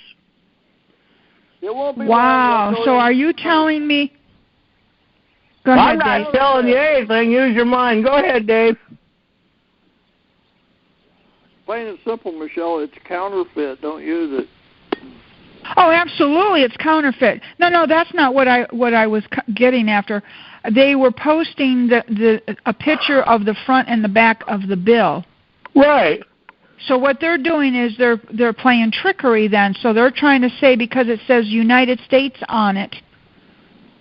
Have you ever read some of their structure on their main site? No, I don't deal with them. Then why would you bring up that dollar bill then? They're showing different... Doesn't matter what they're showing, Michelle. That's what I'm asking you. I've been on the sites. I've read their stuff. That's what I'm asking you. Well, what they were getting at was they're talking about the currency. Right, but that's what you're alluding to, yes. They're not. In other words, they're not talking about the Constitution here. They're talking about the national currency as to the debt. And the word national is a British terminology of the European nations. National is not part of the United States. Right. Okay. Now you touched on. You just said something about the nation states. Right. Now, when I was doing the Union States, because we unionize together under one. We're not national, because then if you go back to Executive Order 2040, if you claim to be a national, you're an enemy to we the people, the lawful bloodline. That's Executive Order 2040. Well, that's where it says $630,000 per birth certificate issued. Right. So what they did is they posted their dollar bills under the currency as to the bonds. Okay, they're trying to come up with a new dollar bill because everybody's wants to say we need to end the Fed. Mm-hmm. Why do we need to end the Fed? How come we're not having the Fed do their job for the lawful legal citizens, the lawful bloodline, and the public servants and immigration? Right. Now keep in mind, Ed, this is where it gets touchy. Because remember I was talking about international law as to the foreign states or the foreign countries. But see, that's foreign. Each state is not foreign to one another. You go across the border, it's foreign. We don't give a shit about them. Well, I go from here to New Mexico or here to Florida. That's not a foreign country. Well, I'm using the word foreign because foreign also applies to the United States as the nation states. Yeah, but see, we live in it, so it's not foreign to us. Well, well, of course I know that. I'm not talking about that. I'm talking about the currency pertaining to the bond, the debt. What is that? We don't have a debt. So the British government does. Well, that's right. That's correct. So so just as what you just said, the United States of America, the continental dollar or because they're saying continental dollar or dollars. Now what they same did thing as a continental marshal, the same thing as a continental judge is all line of BS. Well, they're not. They're talking, Michelle. Yeah. You take that web page and you forward that over to the U.S. Marshals.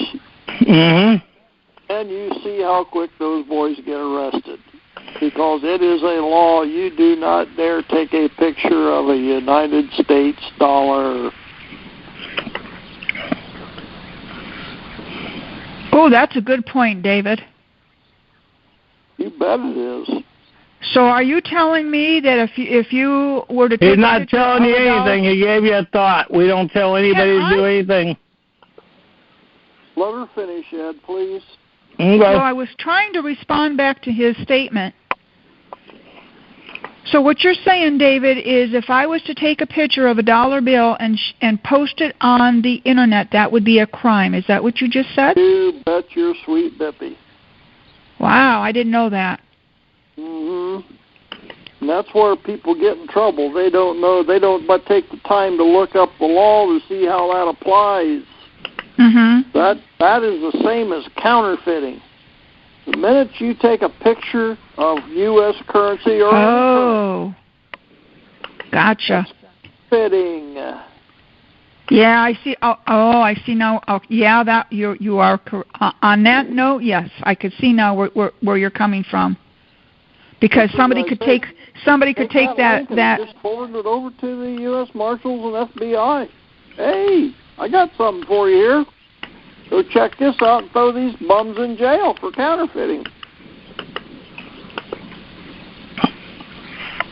Yeah, they actually are setting themselves up for a lawsuit there, or like you said, they could be accused of that because even though that was not their intention. But just like you said, somebody could take that dollar bill that they just copied, print it out, and now they do say on their as they're sharing that information that they can't do that. I mean, they are specifying that information on there that this is False Claims Act. Exactly. So and they do. Document. Well, and not only that, they also say that if you print that out and try to use it as a dollar bill, that would be a crime. I mean, they do say that on their. It's counterfeiting. No, there's nothing, no other name for it. It's counterfeiting currency. Correct. Period. Yeah. Now that's a good point. And is it in color? Yes, it is. Oh, bingo! There you go. Yeah, it's the actual color and everything of the dollar bill that they're sharing. They photographed the dollar bill and altered it, and now they're pumping it out. So that's a counterfeiting ring, and they'll go to jail for 25, 30 years over that. Yeah, that's a shame, and I mean because I don't think that was their intent, but you are correct because. Read the contract. Yeah, that's a good point. Good point, David. Well, our listeners got some good news on that point. Well, that would be the same. That would be the same thing, like us taking a copy of a dollar bill and then trying to go cash it.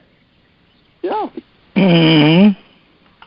I mean, how many people with the modern printers they have today would take bond paper? And put it in their printer, stick the dollar bill in the appropriate corner, picture one side, flip it over. They have to change the corners so it matches up when they flip the paper over, and then take another copy of the other side.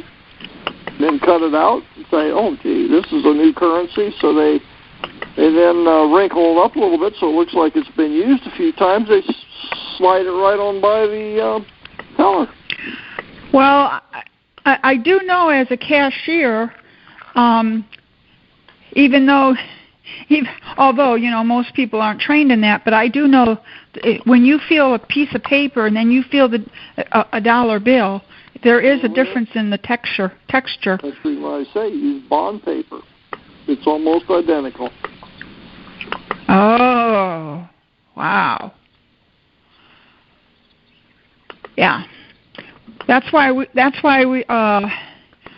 a lot of times you have to hold the in other words, they teach you how to hold the dollar bill up to the light. And if you can see through it, there's ways of detecting that, and there's things you look for when you hold it up at the light, and it reveals that if it's a counterfeit. I know that especially if it's more than $1 bill, like with a $50 bill and a $25 bill, there's different things you look for.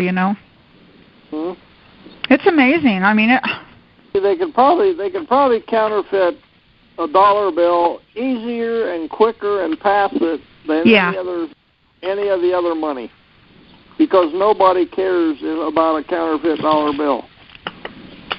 Well, that's true. You're in a hurry. You got a line. You're trying to get through the line. You just sell it's a $1 bill, so it goes in the cash drawer. Yeah. And the guy who gets it after the teller hands it to him for making change, and the guy looks at it and goes, "Hey, this ain't right. Look at it." Bingo, well, I wonder where I got that from. Which one of the other 50 customers that just went through here did I get that con off on? True. So. I sent you, Ed, an email, and I'm not sure. I can't remember if I sent it to you, Ed, but usually I do when I'm sending it to either one. I sent you an email, and it's the website pertaining to legal forms regarding the court. Or the courts, I should say. Okay. Now, the reason why I put a little message on there to call me, so I can tell you what to click on to open up the forms that we need. Now, what I do is I go to those forms. You want to do me a favor? Send me that link for the form so I can send it to another guy. Yeah. Well, I'll check. I'm pretty sure I sent it to you, but I'll check and I'll resend it to you, Ed. Okay. Now, no, I posted that on our Facebook pages. They just have to scroll down and find it. Yeah, well, I don't know where it is. I was just trying to cut a chase to help somebody out. Now, the reason why I sent it to you, David, is because what I do is I go and I click on the forms and I look at the verbiage. And I apply their verbiage to, in my paperwork, to use against them. Because what they're doing is they're citing the actual law in those forms. So that's one of the advantages that we can do by clicking on those forms. And also we can even take their forms and of course modify them for what we're trying to do too. So I sent it to you, and I kind of learned the trick here, what you have to click on in order to get to the forms that we're looking for. It's an actual, in other words, it's an actual legal forms that they use in court. So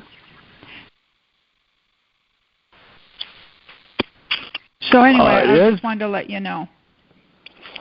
Okay, I guess we're getting down to the... Yeah, okay, that's what I thought. Do we have any more questions? Yeah, we throw that out again, see if anybody else would like to speak up.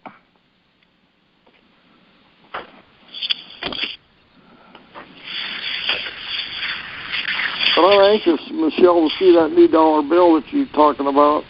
But, yeah, that'll be... Hello? Hello, go ahead, Speaker Dave. We got a talker. Let him go. Go ahead. I have a question. Michelle, what is that website of the lawyer that you say is a good video to look at? Are you talking about as to the bankruptcy information? Well, you just mentioned a lawyer. He was teaching people.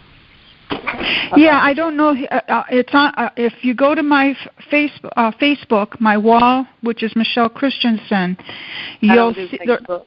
I don't do it. So is there another way to do it? Well, these are actual... she can email it. You email me to me. Michelle email it to me, and I'll email it to you if I know who I think it is. Yeah, I've got both of your emails, so I'll send it to you. Okay, so you email me tonight at least twice. Michelle email that to me, and I'll return that email to you tonight so you get it. Okay, Michelle. All right. What I'll have to do is I'll have to retrieve that in my spam folders and see if I still have them in my spam folders. Because a lot of times once I share those links, I delete them from my computer. And Michelle, I'm getting ready to do a theft report. Any suggestions on some keywords to use when you do the report? What kind of a report, hon? The identity theft report. Yeah, you what you want to do, well, if you in your search bar, if you look up intrinsic fraud. If you look up intrinsic fraud, that'll help you out under identity theft. And, of course, Title 18-1001, which is trickery. So that's a good start. You'll get a lot of good information on there, especially intrinsic fraud, and then also extrinsic fraud, which has to do with collateral damage. So you have, Okay, because I was told by I think it was an agency that deals with that they decide whether they will generate a report for you or not. It's up to them. If they hear the word fraud, they're not going to generate a report for you. That's correct. You have to use you want to in your report you claim identity theft, not fraud. Because when you say fraud is in other words, it applies to many different forms of fraud. So when you just use the word fraud, now it becomes a civil matter in court or a civil matter. But when you use the term identity theft, now it's a crime. Of course, now you have to prove that. You have to prove that you are a true victim to identity theft. And that's the hard part, because a lot of people don't know who stole their identity or who's doing what with their identity. They only know that they're a victim. But as soon as you can catch on and you know who stole your identity without your consent, then you apply your identity theft to those people or that party. Like if it's a law firm, for instance, if it's a law firm that's doing things without your actual consent. Remember, any contract has to be signed under penalty of perjury. Okay? Mm-hmm. This is where the banks and these law firms have committed wrongdoing, because that's the part that they didn't. In other words, they forgot about that part. They didn't think that we, the people, would catch on to that because we don't know the law. So any contract, I don't care what it is, even with the bank, in other words, if there's no other person's name on that contract with your name, they have no standing. See, what they did is, I'll give you an example. I'll use the foreclosures as an example. What they did is they took in court. They addressed the promissory note. Well, the promissory note cannot be addressed unless there's an endorsement attached to the promissory note by who gave you the money. This is where we have them by the seat of their pants, because you didn't consent. What the law firms did is they took your name and they created a bond off of your name, and they gave it to the stock exchange, which went towards the currency pertaining to the bank.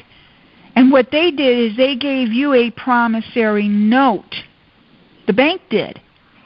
It's not your promissory note, it's their promissory note. And this is why where the judges are confused, because the promissory note has no value. In order for somebody to bring a case into court, they have to have the promissory note and the note, meaning the instrument, as showing the endorsement that you had your signature on it, and the specimen's name, counter signature, his name also has to be on it. Guess what? They didn't give you that endorsement. You never received an endorsement. The banks never gave you that, and nor did the law firms. This is where they screwed up. And now they're nervous because we discovered it. And I did. They didn't screw up. They knew exactly what they were doing. They just got caught. Yes. No, they did. No. Yes, they did. Trust me, these people ain't that stupid. That's like Steve Cop doesn't understand his ticket book and doesn't understand he's committing fraud when he does. Ed, the banks and the law firms did screw up. They screwed up on the part regarding the endorsement because that's where they failed. They didn't give the homeowner the endorsement. Mm-hmm. That's where they screwed up. Big time. Every law firm that addressed all these not foreclosures. Every law firm that addressed the paperwork as to the contract pertaining to your mortgage, that's the part where they screwed up. They did not. What they did is they took your endorsement, your signature, but the bank did not give you a copy of the endorsement. They didn't give you that. What they gave you was the promissory note, telling you that you promised to pay them back the $200,000 towards your mortgage. But what they forgot was they have no standing in court because you have. It's just. In other words, this is how I tell people: if you sell a car, what is it that you have to have in order to sell that car?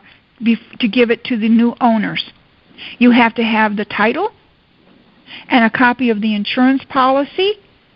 That's not true. I bought cars without any of that stuff. It was just a contract between me and the owner. We didn't have a title and stuff like that. I bought cars like that with no problems. When you took the car off of the seller, he gave you with that vehicle a copy of the title. No, not all the time. To the vehicle. Not all the time. I've actually bought cars that didn't have titles that I knew the owner of the vehicle, the covered wagon, and we wrote a contract. I didn't have an issue. If you wrote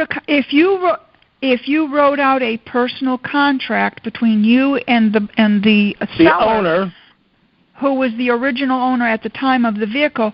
No, it doesn't matter. He wasn't the original owner that bought it from the dealership that had the manufacturer state of origin. He was the original owner that once was registered as the instructor. There you go. He didn't have so the he paperwork. Was the owner. He sold you, he was the owner of that vehicle. I'm going to put it in the microwave. So that's what I'm trying to tell you. He was the original owner. Well, he was the owner at the pertaining to the vehicle. So you wrote out a contract that covered the part of the other pieces that he didn't give you, which was the title. Yes. So my point is, when you sell something, you are giving some kind of documentation. Well, your documentation was your personal promissory note between him and you, which was signed by you and him. That is the endorsement. That's the part that was not done from the banks and the law firms. See, you sat down and you did what?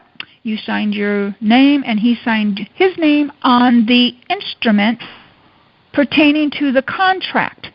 Well, actually, we autographed, but go ahead. Well, either way. So my point is,